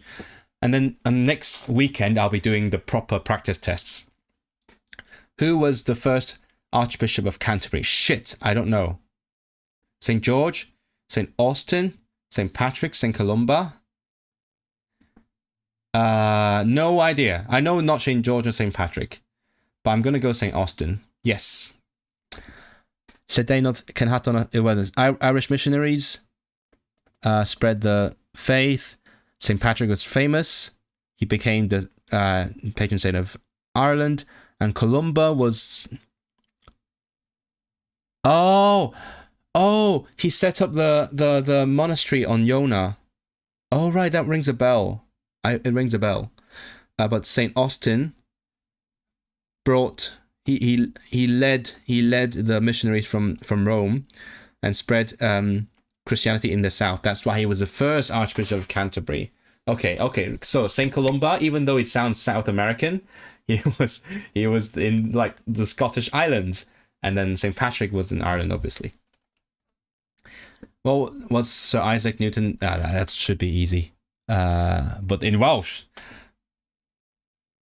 the God particle? No, that's too new. Theory. Oh, the relativity. The properties of the photon? No. The principles of mathematics, nature, or philosophy. It's this one, but I want to see what the English was. Discovery of the God particle, relativistic theory of light, quantum photon properties. Okay. Philosophiae naturalis principia mathematica. Yeah. Okay, we know Newton. We know Newton very well. In which year there was a big case of plague? Oh shit. 1665. Yes, because last stream we said 1665, that was during Charles II, there was plague, and then 1666 there was a Great Fire of London. So they have plague and then fire. Yes. Oh my god. What was the system of ownership, land ownership that was used by the Normans? What? Feudalism. Just because the other ones don't make sense. Magna Carta? No. Democracy? No. And what is the third one? Noble land. Yeah, it's feudalism. Feudaliaeth. So the king gave land to the lords and in exchange for help in battles, in wars. So the landowners had to send a specific number of men to serve in the military. Some Guerinur. What's Guerinur? Peasants. Some peasants had their own land, but most of them were Deiokion. What? Serfs? Serfs, yes. I just know the word serfs. Deiokion. Okay. Delete that. What? Delete what? Which two of these are linked to Francis Drake? Oh shit, he sailed, right? He sailed somewhere very far. I don't know. Not the Titanic. Not build the Titanic. He defeated the Spanish Armada. I think no. Oh shit. Oh, maybe he did. I mean, he did defeat the Spanish Armada. He did. He conquered Ireland. He sailed across the world. This one I know. I know this one is true. When was... I feel like sail around the world and defeat the Spanish Armada are not this in the same century. But Titanic feels too new. I'm gonna go conquer Ireland. Fuck, it is the Spanish Armada.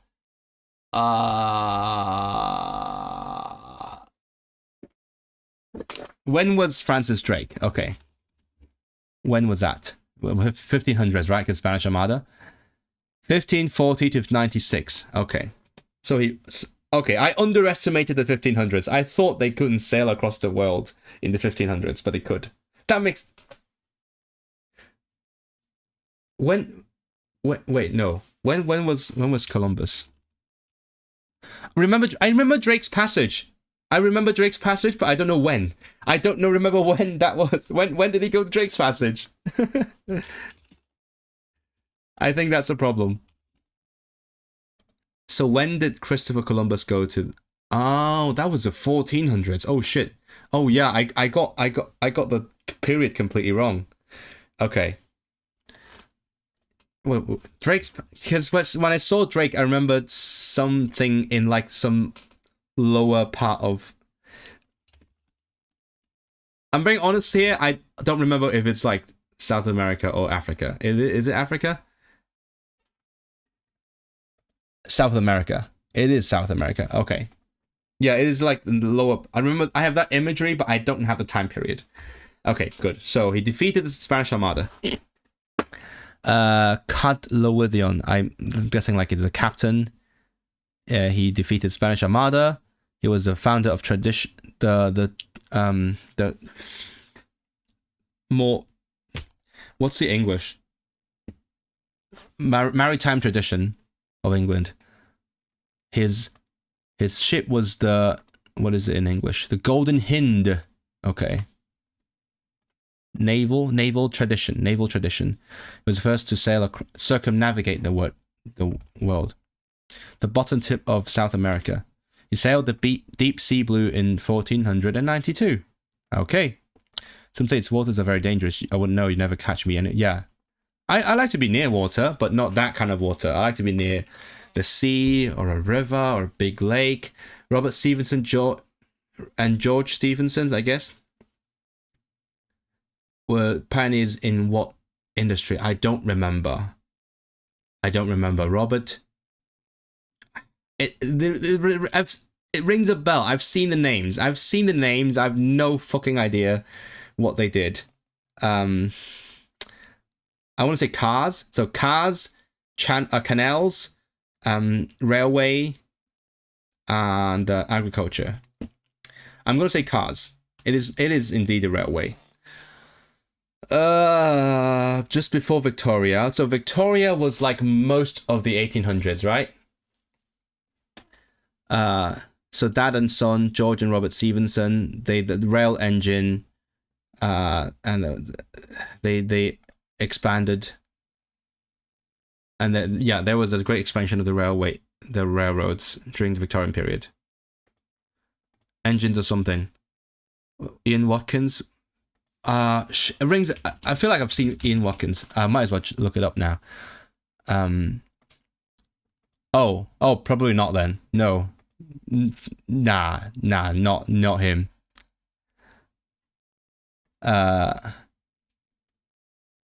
Too new, probably too new. I'll show you. So there's like, I can actually do it on this website.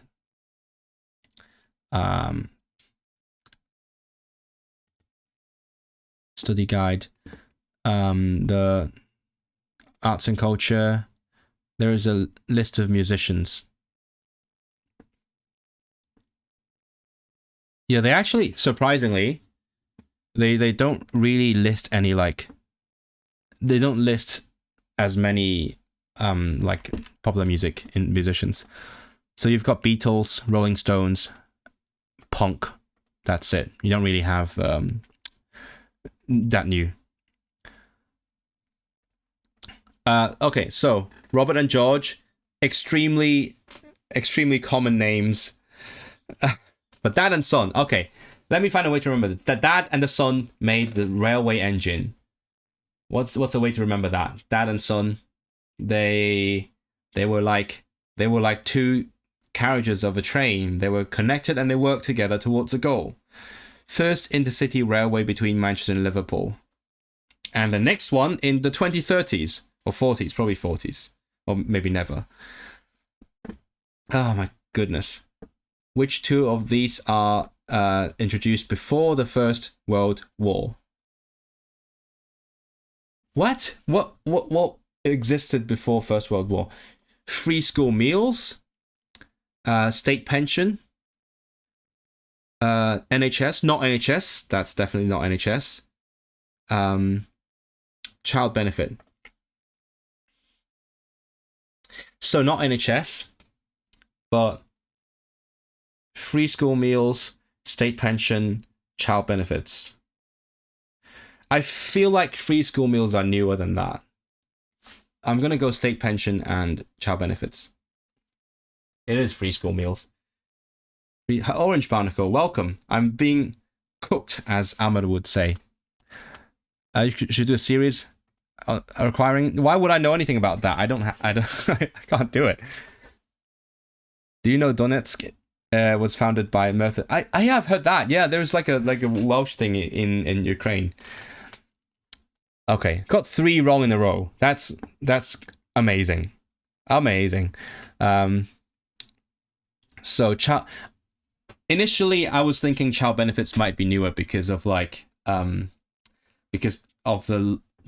falling childbirth rates, but then I didn't go for that for some reason. I don't know. That's fine. What 2 developments are linked to the swinging 60s? Oh shit. So the reform of the divorce laws, reform of the laws regarding like child rights, children's rights, establishment of the NHS. NHS was, I think it did come from the 60s. I'm gonna choose NHS. What is earthly? I don't remember this one. Is it like abortion? Yeah, abortion. So abortion is definitely newer than that. So is it divorce or children's rights? I'm gonna go divorce. Oh no, it is abortion. How am I supposed to remember that shit? Oh, was that even in the book? What the hell? Swinging 60s. Oh yeah, that's definitely in there. I can read it off this history. Swinging 60s. Where? Yeah, social change. I remember this. I remember the growth in fashion, cinema, and popular music, and Beatles and Rolling Stones, and people bought stuff. But I guess more importantly, abortion and divorce. God damn it! It is abortion and divorce. When's the NHS? Is it 50s? I've seen the bloody play. Oh, is it 40s? Oh. I thought it was 50s at the earliest. I know it was after the war, but I don't know when. Because to me, as a 21st century person, I feel like 40s, 50s, 60s are kind of similar. Like, oh, it's all like around that ballpark. Like post-war. It is post-war Britain. That I know that. Okay. When Charles I tried to to use the reformed prayer book on the I remember this one, the Presbyterian Church in Scotland.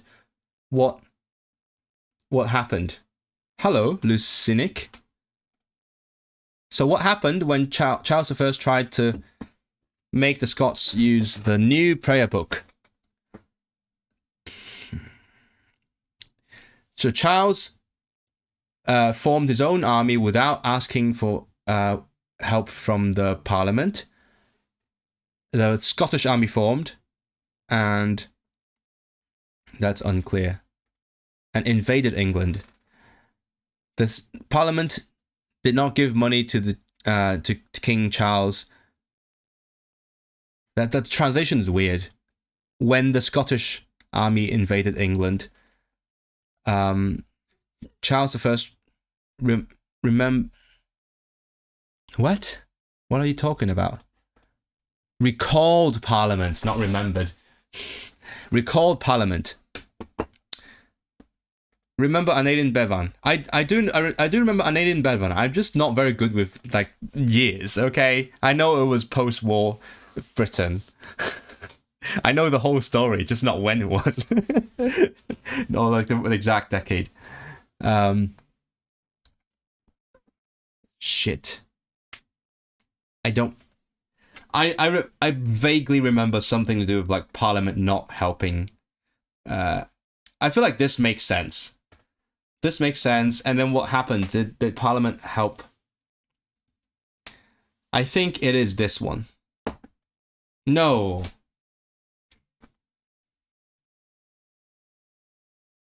Recalled Parliament to ask for funds.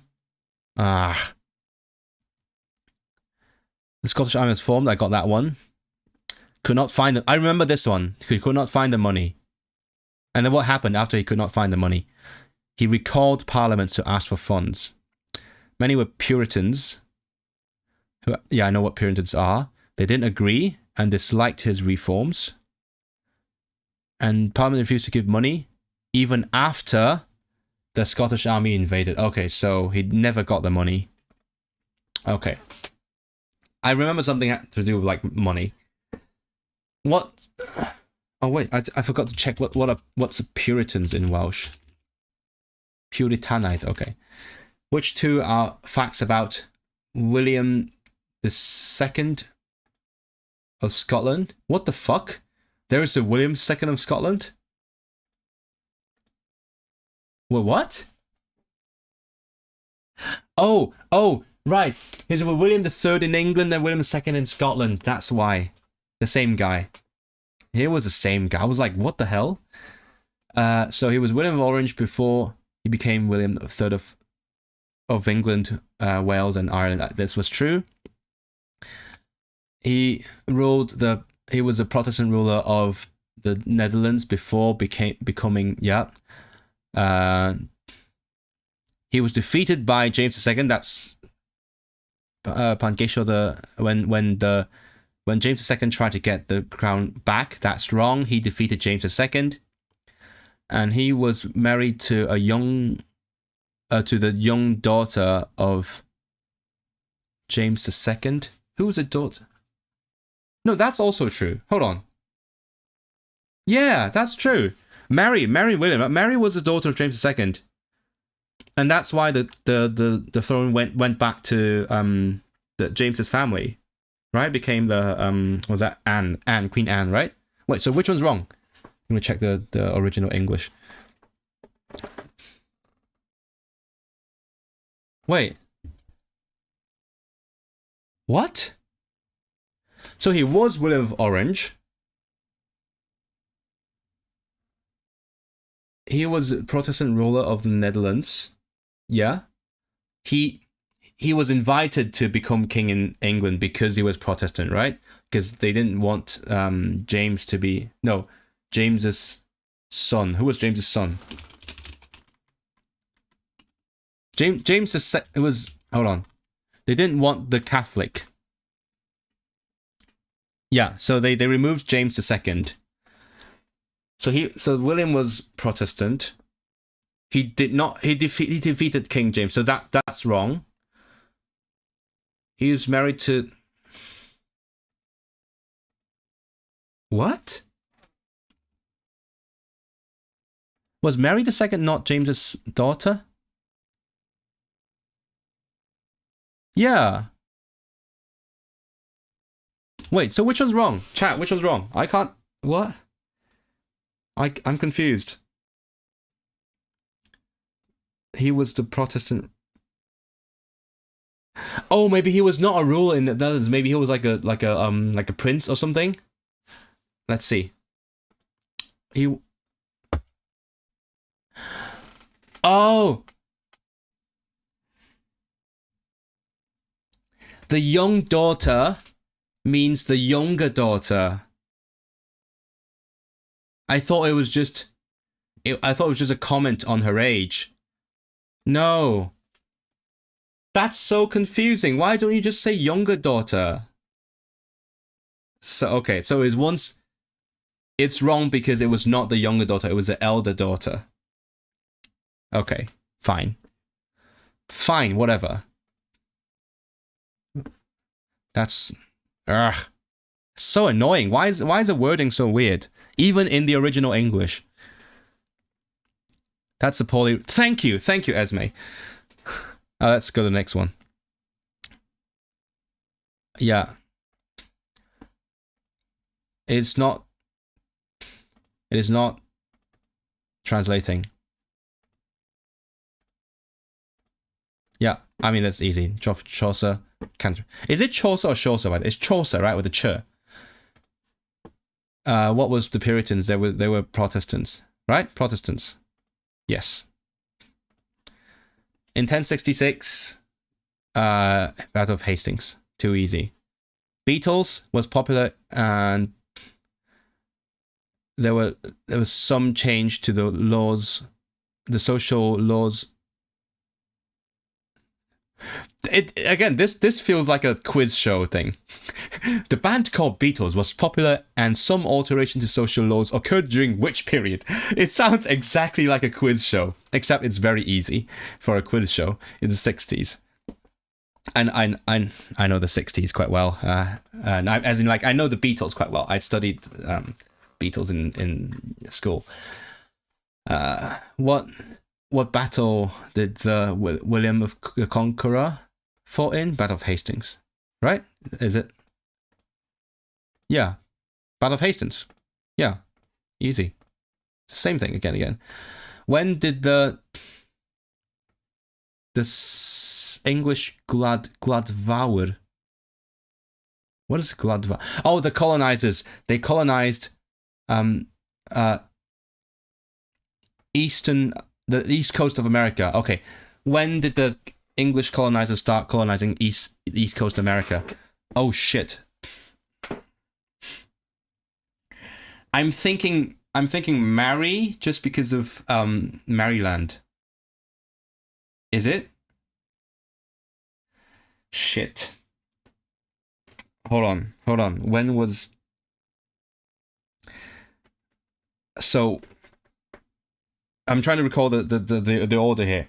Henry VIII was like 1500s, like around 50, let's say like 50, 60-ish. And then some Bloody Mary would have been like late 1600s. No, sorry, I mean late 1500s, because that came after the Protestant Reformation, right? When was Wait, no, wait. Shumai, Gobi Theoti Wait, and is it playing something? I'm not WYTT Wedi Gwilio, I'll hear it in the VOD. COETV. FY num reg fi ng wethol on DWI so wedi for India Bloody Mary is like YCOEHWN, a nod yawn ID deal. 1500s, and then Elizabeth started in like late 1500s. I'm confused, I can't do this. Shwmae, gobeithio ti'n iawn, wyt ti wedi gwylio round a round? Fy'n Cymraeg fi'n gweddol, ond dwi wedi ffeindio Cymraeg yn sioe hwn anodd iawn I ddeall. Naddo, dwi ddim wedi gwylio round a round, ond dwi wedi clywed lot amdano fo, amdani hi, achos mae fy nghwrs Cymraeg yn trafod sioeau rhaglenni teledu ar hyn o bryd. Ond diolch am y rhoddiad. Virginia? The Virgin Queen. Oh. Wait, is Lizzie? You think it's Lizzie? Let's go Lizzie. It's Lizzie. Okay, so they started conquering East Coast America during Elizabeth, during Lizzie. They named Virginia after the Virgin Queen. But also they were like, let's... No! Oh, I know now. I know, because Maryland was named after, like, the William's wife, the other Mary, right? Let me check. Maryland was named after...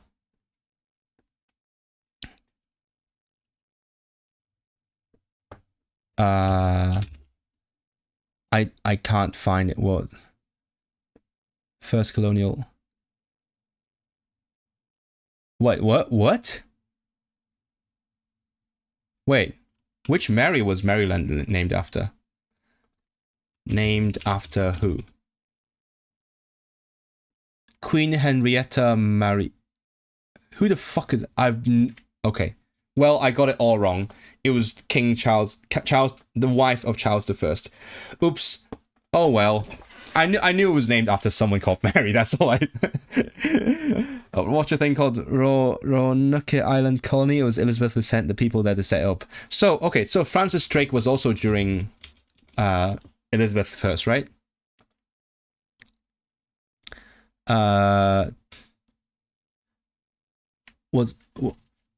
Spanish Armada was during... okay, who was the monarch during Francis Drake, whatever. I'll just fucking Google AI it. Elizabeth I. Okay. Spanish Armada, also Elizabeth I. Yeah, got that. Okay, good. So they started colonizing East Coast. It grew, and then especially with people who did not agree with the beliefs of the two kings. Okay. So which is the most famous drama written by Shakespeare? Midsummer's Night Dream? Yeah. Who wrote Jungle Book? Jungle Book was in the book, but I don't know who wrote it. Kipling. Kipling wrote Jungle Book. Okay. St. Austin. Oh, we got that. We had that earlier. He brought missionaries from Rome. Oh, who did he become? The first Archbishop of Canterbury, St. Austin. Why was Bloody Mary? Because she killed lots of Protestants. How do you pronounce it? Is it Rudyard? Rudyard Kipling? Kipling just reminds me of chicken, because why? Because chicken in Swedish is kyckling, and then in Dutch is keep. Maybe that's why. Just as well they didn't call it Willy Land. Yeah, okay, Willy Land. That would be funny. I like that. She killed lots of Protestants. Oh, she persecuted Protestants. Yeah. She put her sister in prison. She killed her dad. She fought in a lot of battles. She killed Protestants. Do I wait? Hold on. I need 75%, right? Yeah, and I technically passed. Okay. Let's do a different topic. I'll do these on my own time. I feel like it's too much to actually do all of them on stream, even though I would love to. But I've got lots of energy left. I can still do this. I have to work at like 9 o'clock, I think. Let me check. I have to teach at 9. So we've got another hour. We can do another hour. We can do like another topic. All right, chat, you like this? You want another topic? Let's do this. Which one? Okay. Okay, let's make a poll. I'll take a break and then you can let's do a poll. What topic should we do next? So modern thriving society and the UK government. I'll take a break and then we can chat a little bit while we wait on this poll. St. Augustine. Oh, okay, St. Augustine. Right. I just didn't check the original before the translation. Augustine of Hippo. Is that him? Is that the Augustine we're looking for? Is it a different Augustine? First, Augustine of Canterbury. There we go. Okay, Augustine is this guy, right? This guy, Augustine of Canterbury. What is the official Welsh name? Austin. Yeah, okay, so Augustine in Welsh is Austin. That's why this translated to Austin. Augustine. Augustine feels more religious. Yeah, I was like, Austin feels weird. It sounds like a normal. It sounds like general or someone. Okay, so what are we doing? Give me more. I'm greedy. Modern thriving society. Okay, we're gonna do modern thriving society now. We'll do the first one. There's 72 bloody questions. That's so many questions.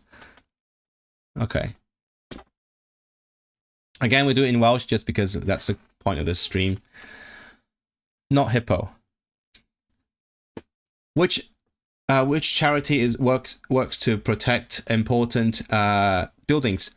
National Trust, Age UK, NSPCC, Red Cross. We know this. Oops.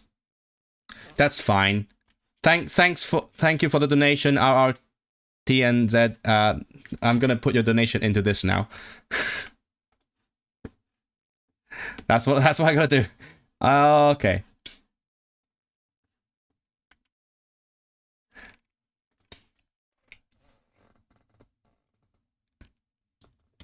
I'm gonna show you.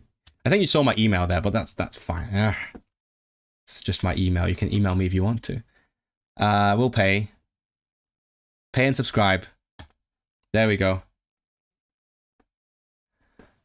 People are more ungrateful in the West. When they come to the Middle East, I'll make them great. What are you talking about? You know, you're reading preem history when the figures are only depicted in manuscripts. Ah.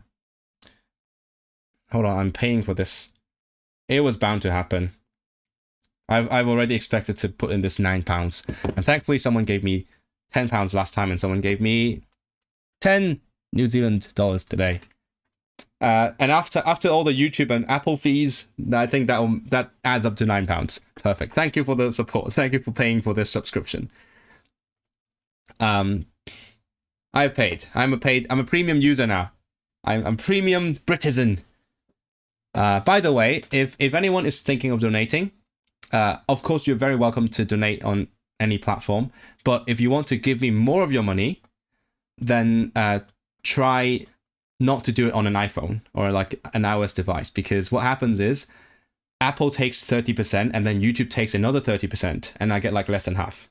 So if you really want to support me, either use that link below. That's the best. The link below, that's the best one.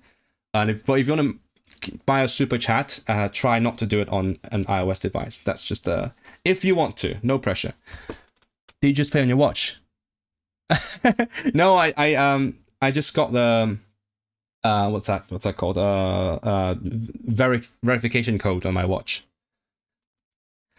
I made a word mistake. It will make them grateful. I'm confused. What are you talking about, Lucinda? Can you what? Any context? Okay, we're back to this. When is St. David's Day? We know that. That's the first. Right, St. David? Yeah, St. David. Don't get this wrong. Don't get this wrong in a Welsh stream. That's St. Patrick, St. Andrew, and St. George. No, nobody ever remembers when St. George... We've talked about this before. When's Christmas? That's too easy. We'll fly through that. Who was the first... Who was the first Briton to win the... Oh, that's a hard one. Who was the first Briton to win the 10,000 meter gold medal? I think it's Mo Farah. It is Mo Farah. Let me check who the other people are, because I feel like I should know those people. David Weir. David Weir was is a Paralympic athlete. Okay. Bradley Wiggins is a road and track racing cyclist. Okay. I remember trying to remember this. He's Wiggins. He'd be wiggling on the bike. Weir is a Paralympian because okay, I apologize for the ableism here, but I will say that it's weird because it's a mnemonic. It's weird because he's a Paralympian.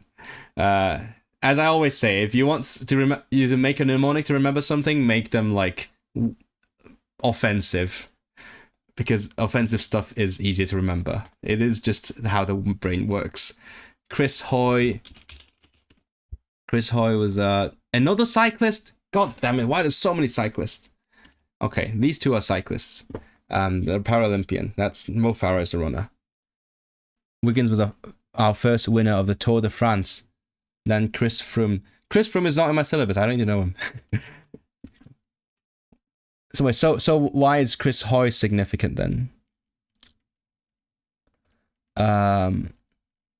He was Scotland's most successful Olympian.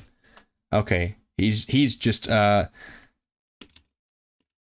he's a cyclist but Scottish, you know.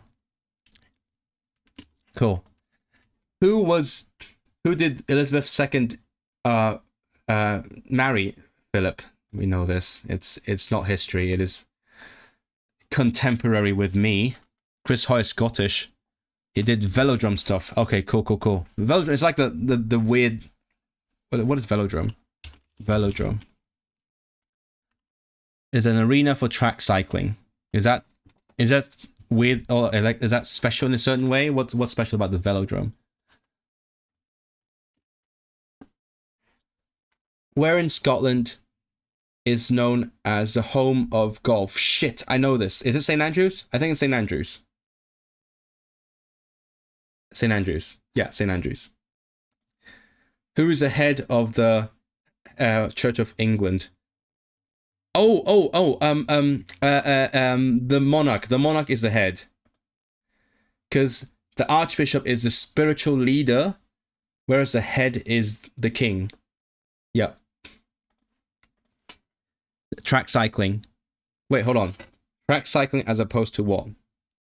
As opposed to like cross country? Is that what it means? Who won 2 gold medals for running in the Olympics? Oh, no, I'm not gonna remember this.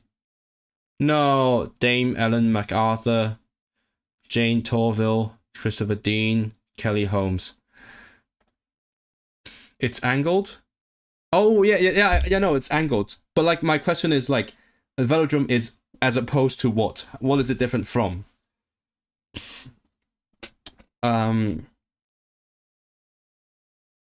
Road cycling. Okay, thank you. Shit. Who is a runner? I'm gonna go for one of the dames, just because they got like this rings a bell. This rings a bell, but I have a feeling she might be a Paralympian. I mean, oh, yes.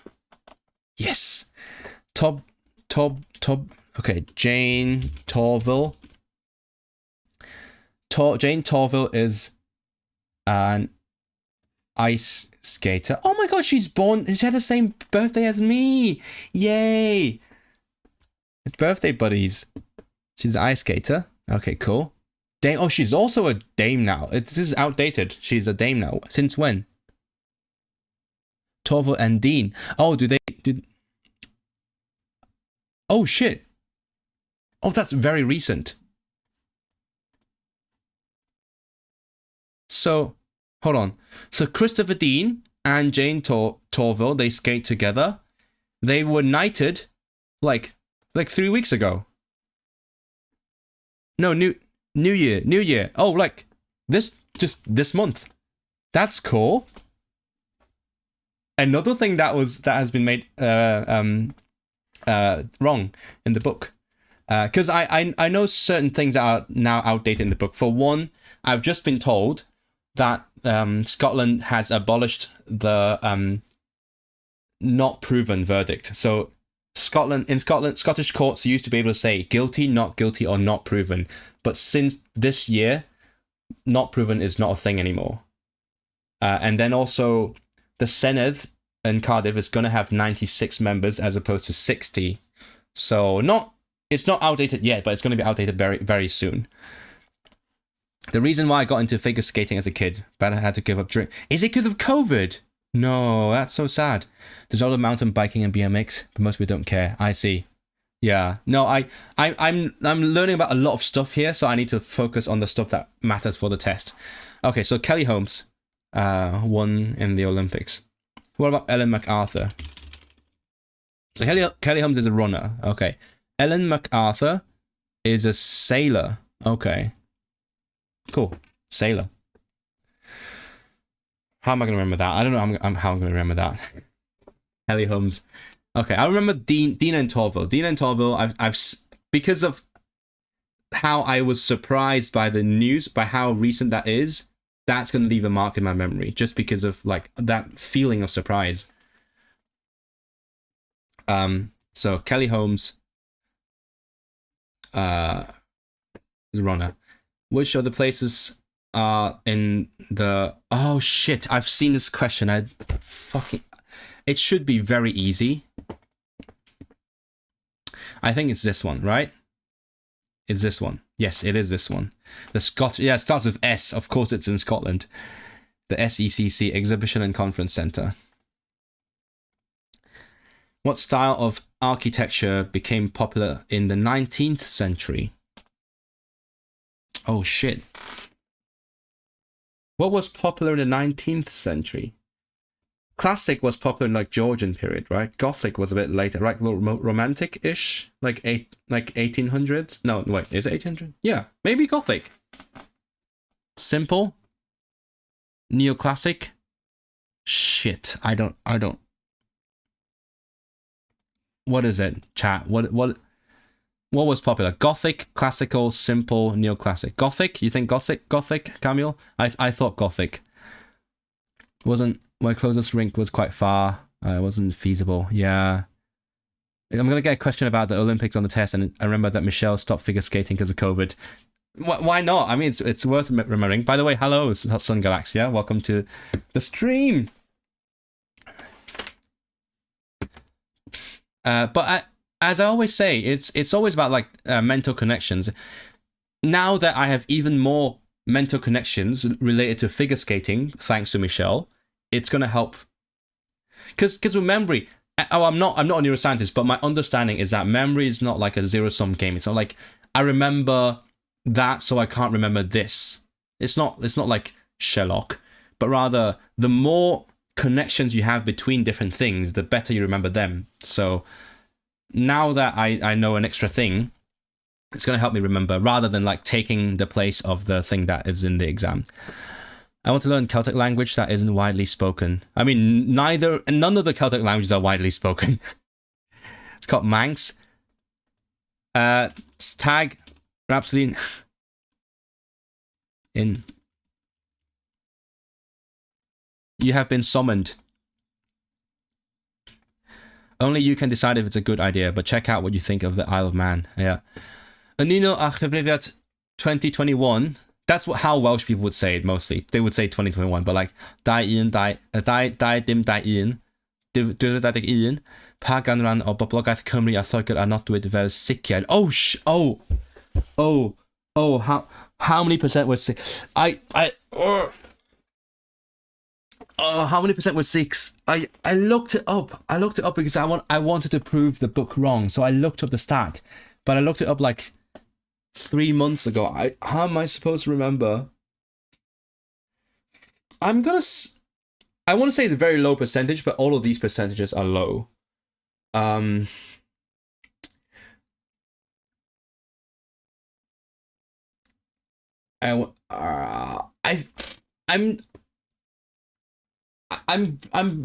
drawn towards 4 because the number 4 rings a bell in the context of the census.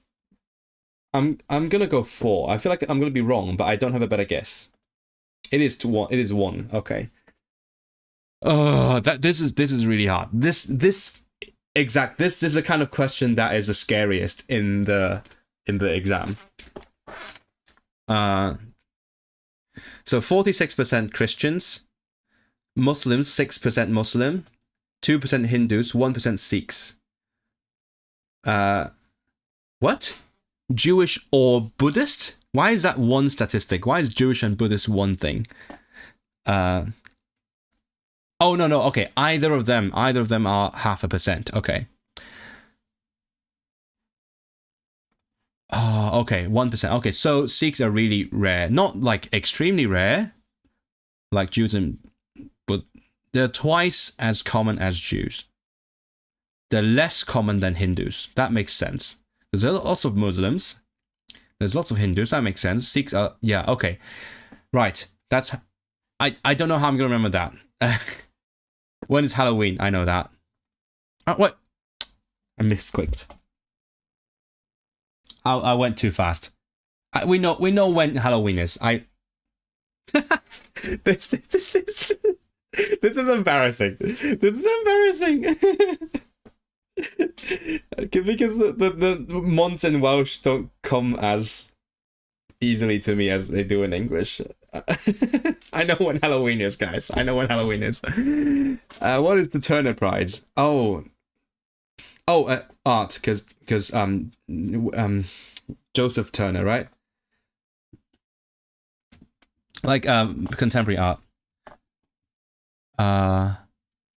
Blaine North, what's so the Damien Hirst and Richard Wright? Okay. Oh, this was in my video. I asked someone this question. So how old do you have to be to drink alcohol with a meal when you're with someone over 18? So it's 16. Which Scottish poet wrote the Bruce? Oh shit, I don't know this one. Barber? Or is it Kevin? Again, with a multiple choice logic, there's 2 Kevin Max something here, so I feel like it has to be one of them. I know it's not Chaucer, obviously. So, which Kevin is it? I want to say Kevin MacDonald, even though it is a very well-known name and might be a trick. But my gut says MacDonald. I'm gonna go MacDonald. It is Barber. That was my first guess. Damn it! My multiple choice logic gave me away. Lots of people continue to speak Gaelic. And Scots was developed also. And then there was a number of poets writing in Scots. And one is John Barber, who wrote the Bruce about the Battle of Bannockburn. Okay, I'm going to remember that now.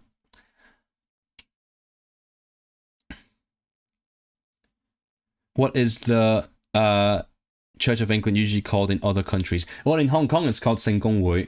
So we do have the Church of England. It's just called Anglican Church. But we don't call it Anglican Church in Hong Kong. Seng Gong Wui in English, officially it's Sheng Kong Hui.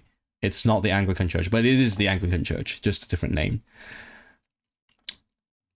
But it's in Scotland it's called Escopol. In English, that is the as Episcopal Church, is it? Is that Episcopal Church? It's called the Church. Wrong grammar. Wait, what? Oh, right, it is the right grammar. Sorry. Did not. What landmark is the favorite? What? Wait, what? Mistranslation. Favorite view, it translates to favorite opinion. Okay. Which UK landmark was Britain's favorite view? Loch Lomond, Snowdonia, Erudy, officially. Lake District, Edinburgh Castle. What do the Brits like most? I'm guessing it's not Snowdonia. I feel like Snowdonia is not on that level. No offense to my Welshies, but I'm thinking Lake District or Loch Lomond. Maybe Loch Lomond is the biggest, but not the favorite. I think Lake District. Can we go Lake District? I'm gonna go Lake District. It is the Lake District. It is the biggest national park. It's huge. It is famous for lakes and mountains. I know it is popular. Windermere is the biggest lake. I know that. And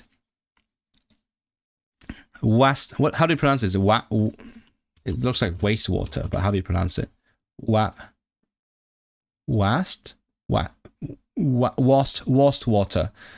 Wastwater is the favorite view in Britain. Okay.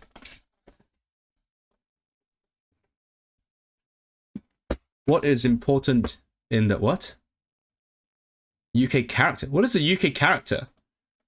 Like the personality of the UK? Hold on.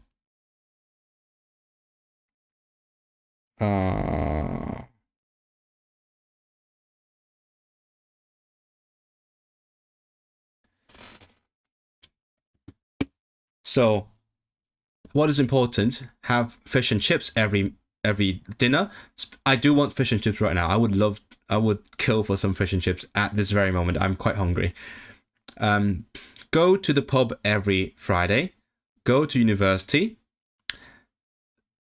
To be able to laugh at yourself. So I guess that makes sense. What the hell? Why is that something you have to study? Oh, what is important in becoming British? You need to be able to laugh at yourself.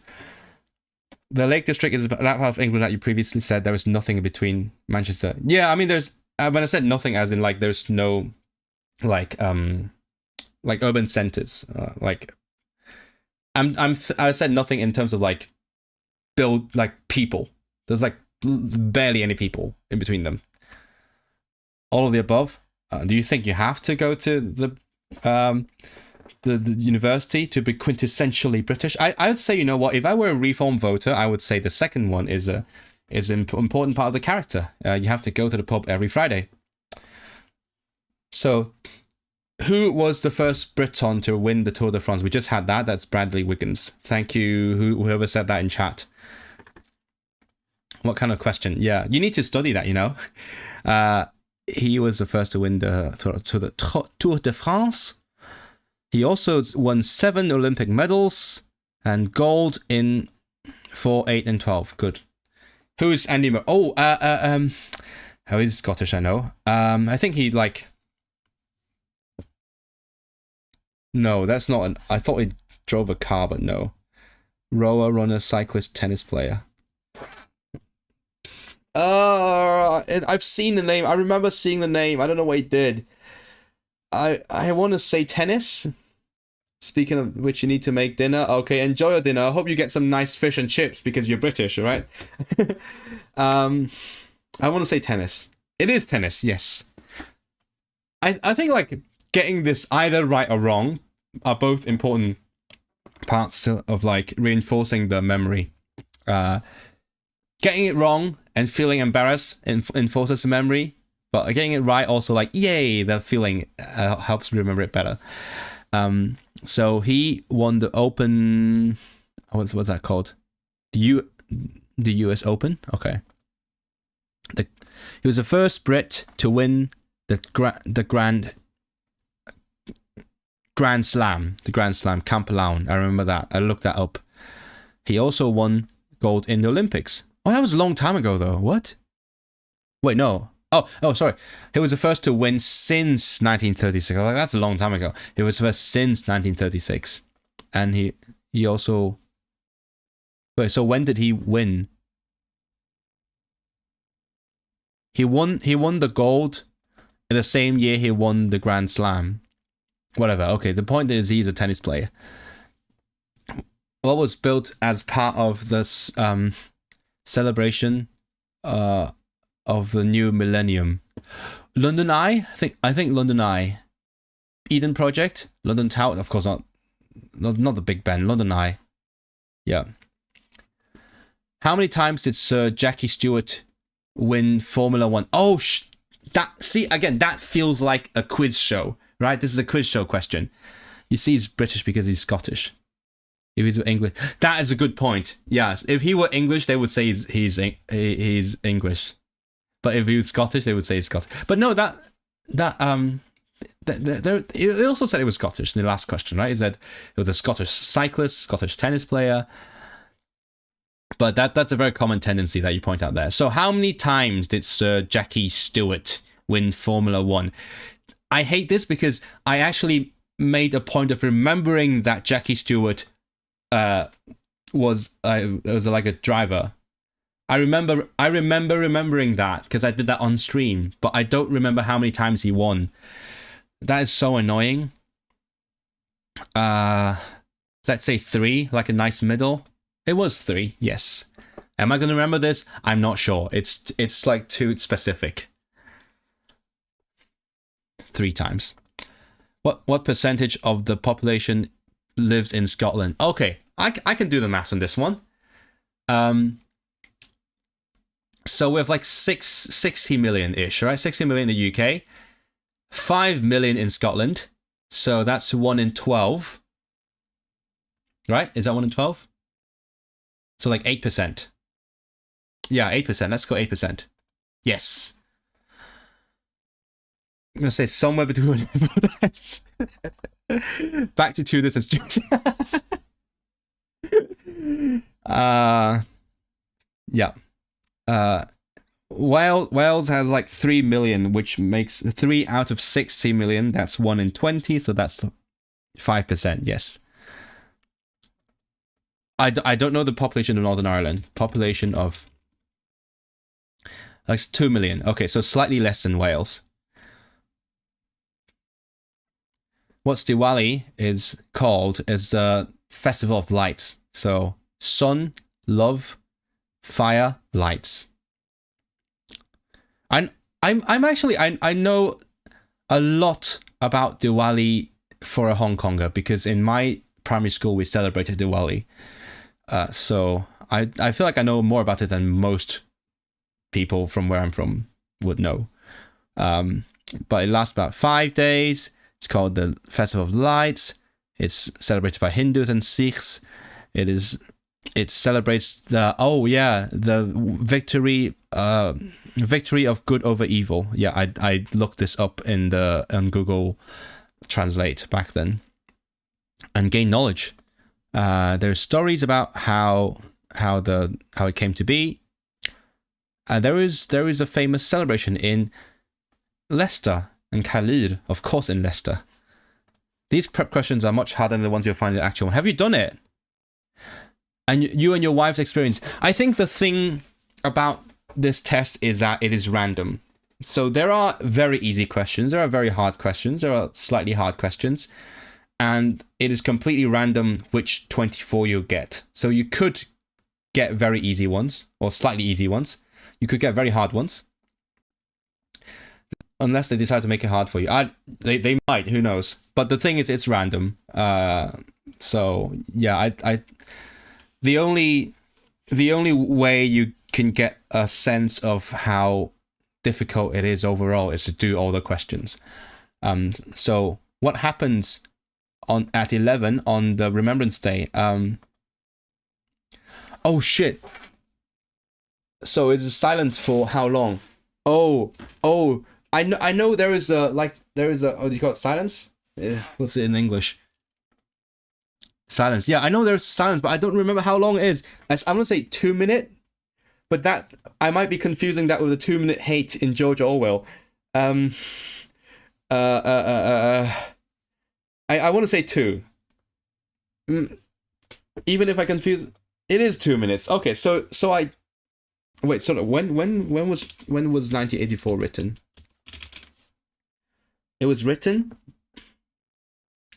in 49. So did George Orwell base the 2 minute hate on the 2 minute silence?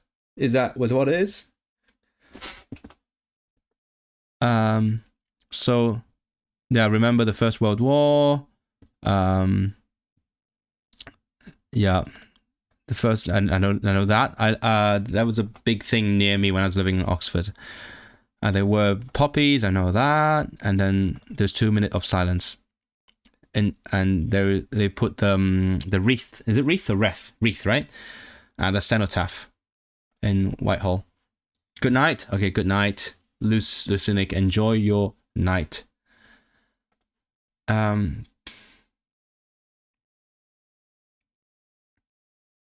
Oh, what's the highest? What's the highest fine you can get if you watch television without a license?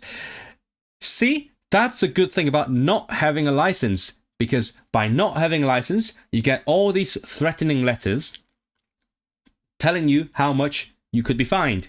So I know this by heart. I know this extremely well. I get a letter like every other week. If I had a TV license, I would not get that letter, and I would not know the answer to this question. Haggis is traditional in Scotland. Too easy. What percentage of the population live in England? Gotta do maths again. Okay. So we just did 8% Scotland, 5% Wales, 3% in Northern Ireland. So 16. So the rest would be 84%. Who wrote music for George I? Handel. That's music history. I know that. I love it when they have music history questions. It is natural to me. Have you been to a Remembrance service? When you actually go to Cenotaph, it's quite powerful. Never thought I'd care much until went. Really? No, I haven't. I've been to one because I was probably sleeping at 11 o'clock. No, I would have like just woken up, and I would hear the music from afar. So I know it was happening nearby, and I would see like the aftermath. Like I would see the wreaths by the thingy in on St. Giles in Oxford. There was a monument on the street. Who designed New Delhi to be the seat of government? Oh shit! Oh, I know this one. It's Lutyens. Yeah, but just because it's in my short-term memory, I read that recently.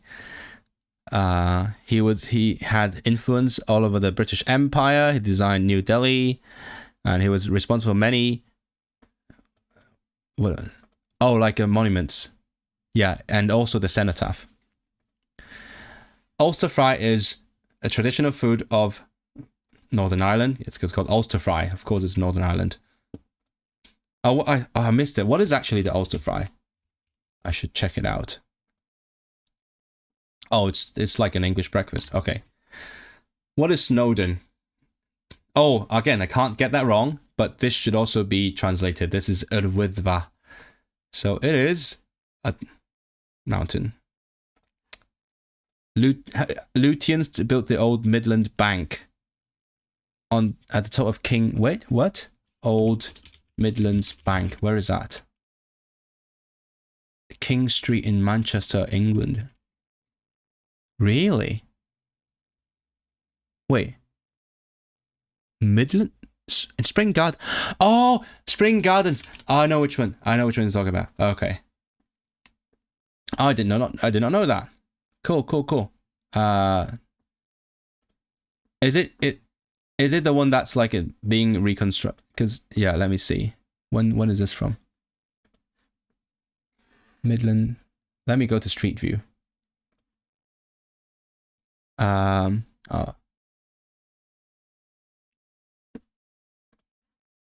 Midland Bank. This one, right? Is it this guy?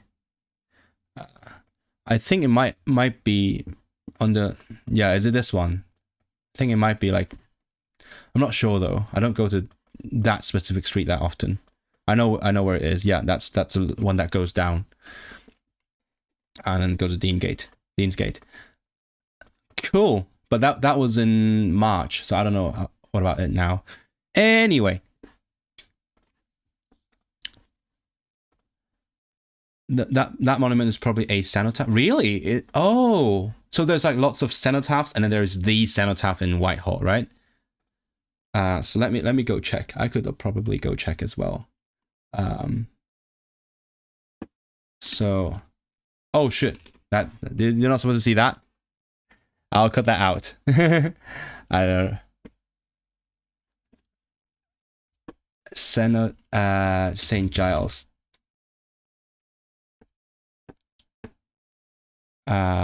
St. Giles. No, not this one. St. Giles, Oxford. There is a monument. It's called the Oxford War Memorial. So I guess it is a cenotaph, right? That's what you mean. But it's called the War Memorial. Okay. How old do you have to be to go to a betting shop or a gambling shop? 18? 18, right? Has to be 18, unless it's 21. Yeah, 18. I was overthinking it. Who directed Brief Encounter in Lawrence of Arabia? Shit. Not Hitchcock. David Lean. I want to say David Lean. Yes, it is David Lean. Brief Encounter in Lawrence of Arabia. What kind of event is Wimbledon? It's tennis. That's easy. The cenotaph. Yeah, that's the thing, because as May is saying, there is other cenotaphs other than the cenotaph. So like cenotaph could be the category of monument. Right? Because when I asked Dr. Kamlaik that question, he said, "Wait, what? There is a name for the monument in Whitehall? It's just the cenotaph." But he knew it was a cenotaph. Which two are compulsory in the UK if you own an old car? You need the mod test, and you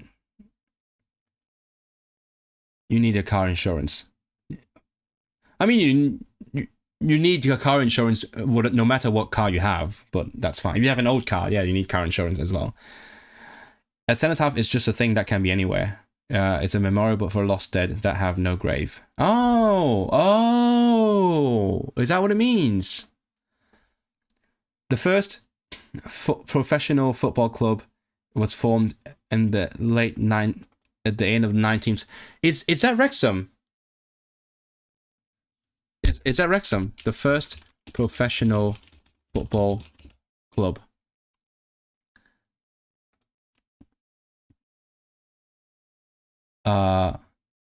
That's what they say. I don't know what. I'll. How old is professional football? Is it like 130 years old, or is it older than that? I think it might be around that time. It is true. Wait, so which one is the first professional football club?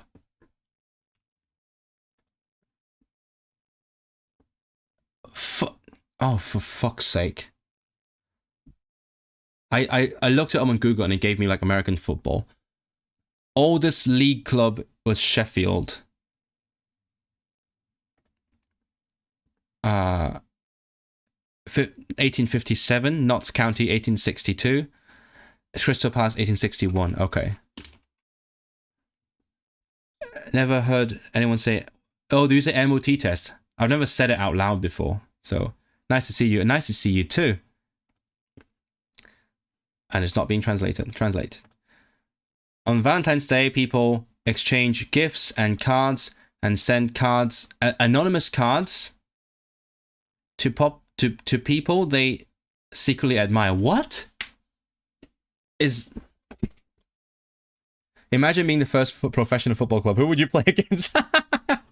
Yeah, that makes sense. So maybe there were like amateur clubs, so they played it part-time, and then these guys were like, oh, I think we can make money out of this, and then they became professional. Maybe. Wait, that's a weird question. Okay, let's see the English. People exchange gifts and cards and send anonymous cards to people they secretly admire. I mean, people don't not do that, but it doesn't feel like that's what Valentine's Day is about, right? You know what I mean? It's like a weird way to phrase it. It's, huh? I feel like it might want to do a true. It might want to get, I think it might be true. But it feels weird. That's not necessarily what Valentine's Day is, right?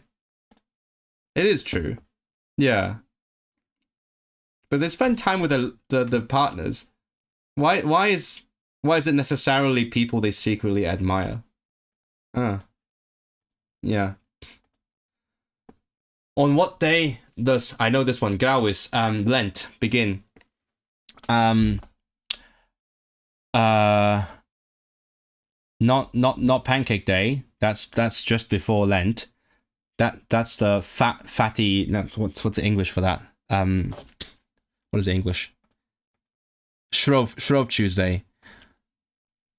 So it ends on Good Friday ish. So it has to be Ash Wednesday. Yeah.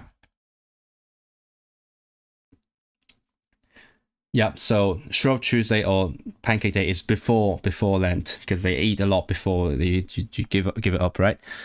Good. Easter eggs are often given as gifts during Easter as a symbol of new life. Is that a thing? I thought they did like an Easter egg hunt. Is that a... Did the people give them as gifts? I guess yes. I never expected this kind of question to trip me up. Like I think I know what Valentine's Day and Easter eggs are about, but this is weirdly tricky. Because the thing with true or false questions is like, if one thing is false, then like the answer has to be whole thing is false, right? Does klempog mean pancake? I mean, klempog does mean pancake, but like if it can mean like a specific kind of there's a Welsh kind of pancake. It's like pierogi, right? Pierogi just means dumplings. But if you say pierogi in an English-speaking context, it refers to the Polish dumplings. That's how it is. That's why people say bao buns. Bao just means bun, but people say bao buns because it's like the specific kind of not English bun. Let's say yes. Okay. People who are not religious, they give Easter eggs.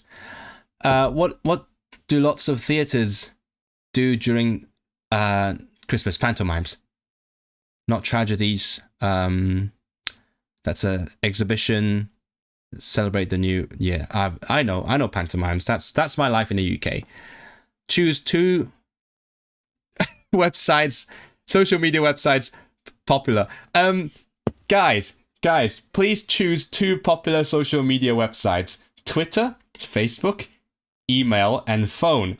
Can I choose neither of the above? I feel like none of them are popular social media websites. Twitter doesn't exist anymore. Facebook is arguable, but fine.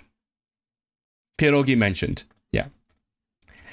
What is the national flower of... Oh shit! Northern Ireland. This is a thistle. See, that's why I had to do my flashcards, because now I know this is a thistle. That's Scotland. That's England. I guess shamrock? But shamrock is just Ireland, right? Also, shamrock in Welsh is meillion. I'm guessing Shamrock? Yeah, okay. So it is the national flower of Ireland and also like Northern Ireland. Oh, so that's completely left out Wales. Yeah, what the hell? They left out the daffodil. They listed everything except the daffodil. They replaced it with lily. Wales ignored as usual. Where's the SECC? Yeah, we did that already. 2 famous athletes. That's as we established, a Scots poet. That's an athlete. I'm thinking Roger Bannister. Roger Bannister is the first person to run a mile in less than 4 minutes. Okay, so both are runners.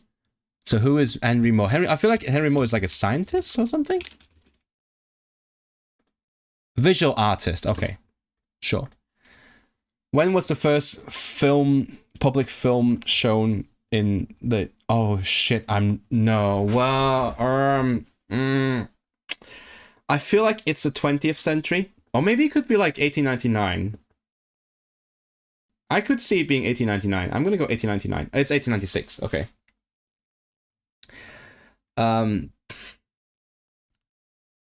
It was quickly popular. The film makers became famous for special effects, clever special effects, and it continued to be a specialty of Britain. It was really early. Okay. Again, you have to know the specific year. 1906, 99, 02, 04. That's, you're never gonna guess it.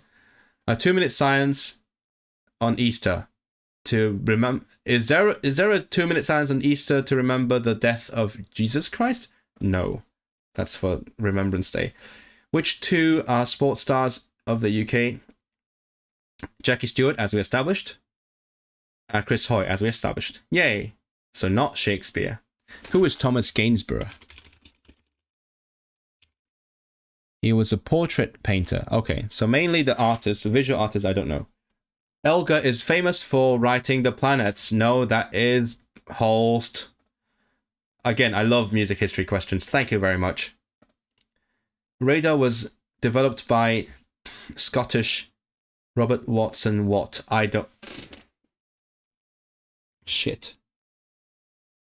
I want to say no. I remember chat saying that this is not that Watt. It's not the famous Watt. It's another Watt. F's in the chat. Yes, F's in the chat for Jesus, and also 2 minutes silence. Imagine that's a new tradition. Every Easter we put F's in the chat for Jesus. For Jesus Christ himself. He would appreciate the F's. I'll say no. It is what he did. Watson Watt. He made he did something with radio waves to detect enemy planes. Was that I'm guessing, when was that? Was that First or Second World War? The other one is James Watt is a famous one, right? Is he the Watt? That's James Watt, right? This guy, he did something with like radar and waves. He did the first successful radar test in 1935. So I'm guessing that's when? So which war would that have been? I mean, it would have been like 20 in the First World War. I'm guessing that's a Second World War thing, right? The percentage of Sikhs. Oh, we did that already. That's 1%. When can you find the Clown Jurist? Tower of London. Tlish side of Gordon. Let's see. The Queen's House, Greenwich. National Museum, Buckingham Palace. Tesla When was radar invented? Second World War, yeah. Charles Dickens, Thomas Hardy, and Jane Austen are famous authors. I think so. I don't know Hardy very well, but I think they wouldn't trick me that hard. How many gold Olympic medals has Chris Hoy won? Oh shit, 7. 7? No, 6. I remember it's a big number. Oh, we just read that. I just read it. I don't remember. What's a traditional pub game? Poker, pool, chess, roulette. It's pool. Pool and darts. That was in my video as well. George Frederick. What?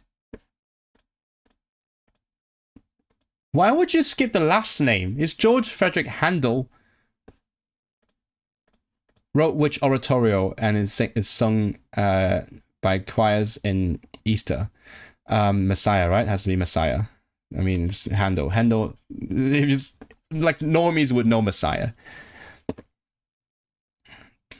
Yeah. What else am I supposed to know about it? No, just water music. Yeah, for George first, and then for the royal fireworks for George II. I didn't know that one.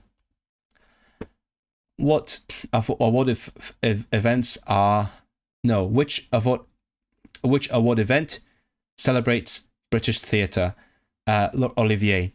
I learned that from Max Fosh because he did a video where he won a BAFTA, an Oscar, and an Olivier from like people who have already won it. Thanks Max for helping me with this question. Shout out to Max. Good job. Imagine where we could be if the national pub game was chess instead of pool and darts. Imagine. Oh, speaking of which, have I ever told you I bought a board game called the Viking Game from the National Museum in Edinburgh, and then I played it at the Polyglot gathering with my friends, and I recorded the whole thing. I thought about making a video from it, but I haven't got around to that. I don't know how I would go about it, so but I basically just filmed the whole thing. Maybe I could like analyze it and like explain the game. Would you be interested? It's not language related, but it's like it's a historical game that was supposedly played by the Vikings. Would you be interested in watching that video? Let me know. I still have the footage of just us sitting around a chair and playing the game on it. Yep. How many national parks are in Wales, England, and Scotland? I don't know the number. I can name lots of them, but 15, I would say 15. Let's say 15. It could be 25. Is 15 too low?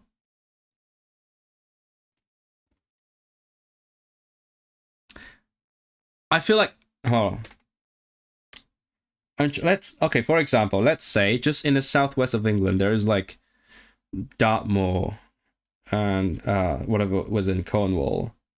And in like southeast, there's a, I mean, okay, you've also got like the Cotswolds, and then there's got a couple in the southeast, so that's like, let's say 6 or 7 down south. So I would say there's more than 15 in all of Britain, right? Because there's lots of those in the lochs, and then there is at least like, I mean, there's 2 main ones in Wales, but there's more. I know there's more. Like these, let's say 25. Oh, it's 15. It was 15. Oh, my first guess was right. I overthought it again. Hold on. National Parks UK.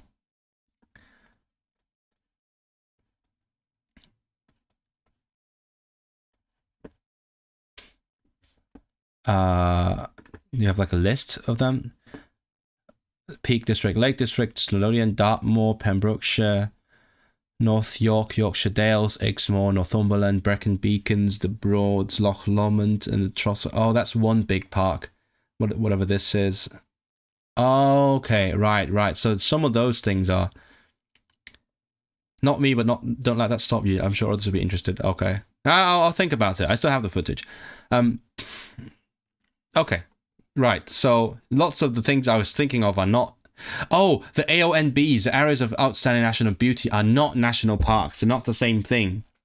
There's lots of areas of outstanding national beauty, but not national parks. Oh, what does Eid al-Fitr? Oh, so that's not the main Eid, right? Because the main Eid is Eid al...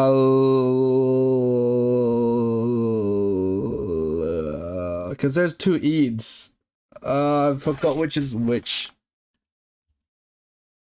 No, wait. No, Eid al-Fitr is the main one. The other one is or something.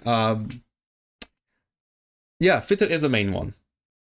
So that's the end of Ramadan, right? Establishment of the Muslim community. The Prophet Ibrahim was sacrificed his son. That's the other Eid. That's the other Eid. I remember. Yeah. Ramadan. Battle for religious freedom. That's not going to be a thing. Yes. Okay. So I can't pronounce it. Eid al-Fitr is the main one. That's the end of Ramadan. And Eid al... How do you pronounce ad? Let me check. And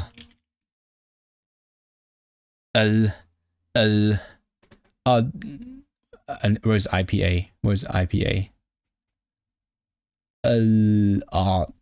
I can't read Arabic script. No,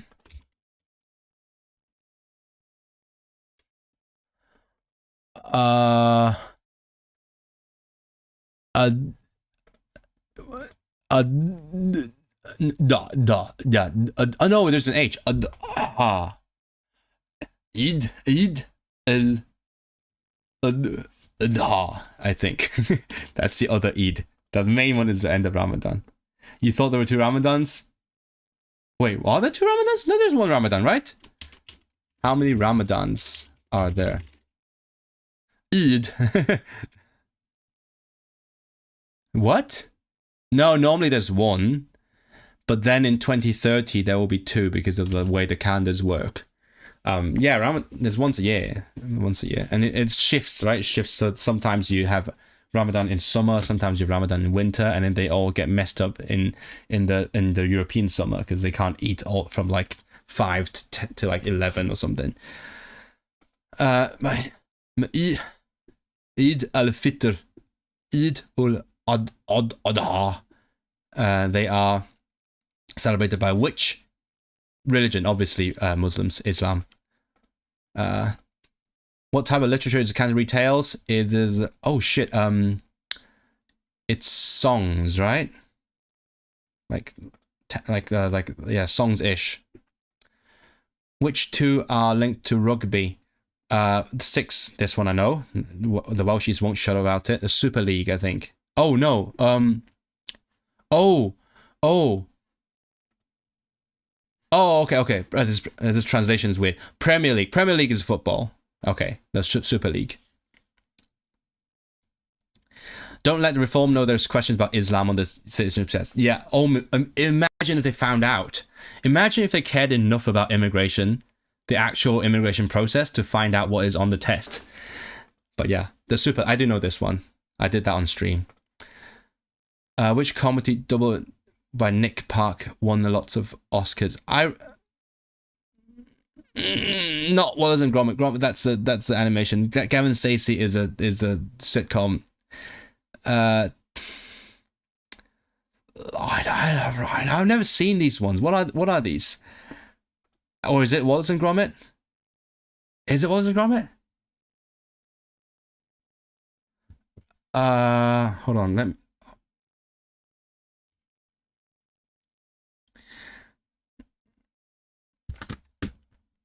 I'm gonna go Laurel and Hardy. It is Wallace and Gromit. Oh, Nick Park did make it. It is okay, right? I overthought it again because I was like, do you call the animation Wallace and Gromit a comedy double? I was thinking like stand up, and that is not a stand up, but I guess yeah. Laurel and Hardy aren't both British. Who are they? Oh, Hardy's American. Okay. Okay, but it's by Nick Park. Okay, Nick Park. Oh yeah, I had a mnemonic that didn't work, I guess. But I had a mnemonic where because Nick Park sounds like South Park, so we did animation. Who's Elgar as a composer? What did Frank Whittle? I just read it not long ago. Frank Whittle invented not the phone. That's Graham Bell. Jet engine, not a computer. That's like Alan Turing kind of era. What is this? Pen Pelpoint. I don't know what is it, a mistranslation? Ballpoint pen. What? How new is a ballpoint pen? I'm gonna say jet engine. Yeah. When was the ballpoint pen invented? Wallace and Gromit are essential British knowledge. Yeah, I know Wallace and Gromit well. I just thought the question was asking about like stand-up comedy, so I just didn't expect it to be the answer to be an animation. Ballpoint pen was invented in late 19th century. Okay. What's a Grand National? Golf? No, fuck. It is okay. It's a horse race. I didn't know that. That's such a generic name. That's super duper generic. The Grand National. Okay, so what are famous horse races? Royal Ascot, I know that one. The Grand National near Liverpool, and another Grand National in I don't know how to pronounce it. Mr. Biro. Who's Mr. Biro?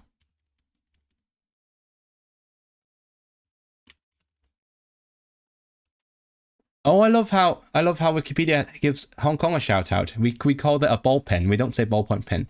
We say ball pen. Who invented Laszlo Biro? Oh, it's a Hungarian. Oh, cool. What was the most famous competition or a series of games, of trial games that are played between England and Australia? Let me just check. Test matches. Sorry, test matches. I want to say this one. It vaguely rings a bell. I want to say this, like the Ash. Was it in English? The Ashes. Yeah, the Ashes.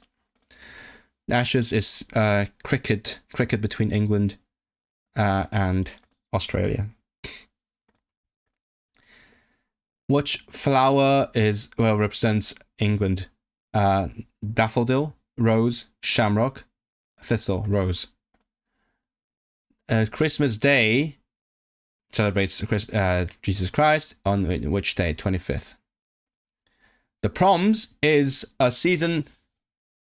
Is a summer season of 8 weeks of what? Classical music, orchestral music. What's the capital of Wales? I love this question. That's so difficult. I'm going there in 2 weeks. I'm going to be doing the test there. Where is the Scottish Grand National? I just had that in the answer, so it's R. That's easy. Okay, I think that's enough for today. That was a lot. Oh my goodness. What the hell? I hope you had fun doing the questions with me. Yeah, was it difficult? Do you find it difficult? What do you think? Do you think this is a fair thing to be asking every single immigrant to know all this stuff? I'm going to invent sleeping, and me. I'm going to do other stuff. I'm going to eat something as well. So I might do another stream within the next week, just to go through more questions. And then, as I said, the next weekend will be like doing the practice test, because now I've paid for it. So I'm going to do all the freaking tests. So yeah, I hope you'll be there. I'll announce it on Instagram. If you're not following my Instagram, do it now. See you next time.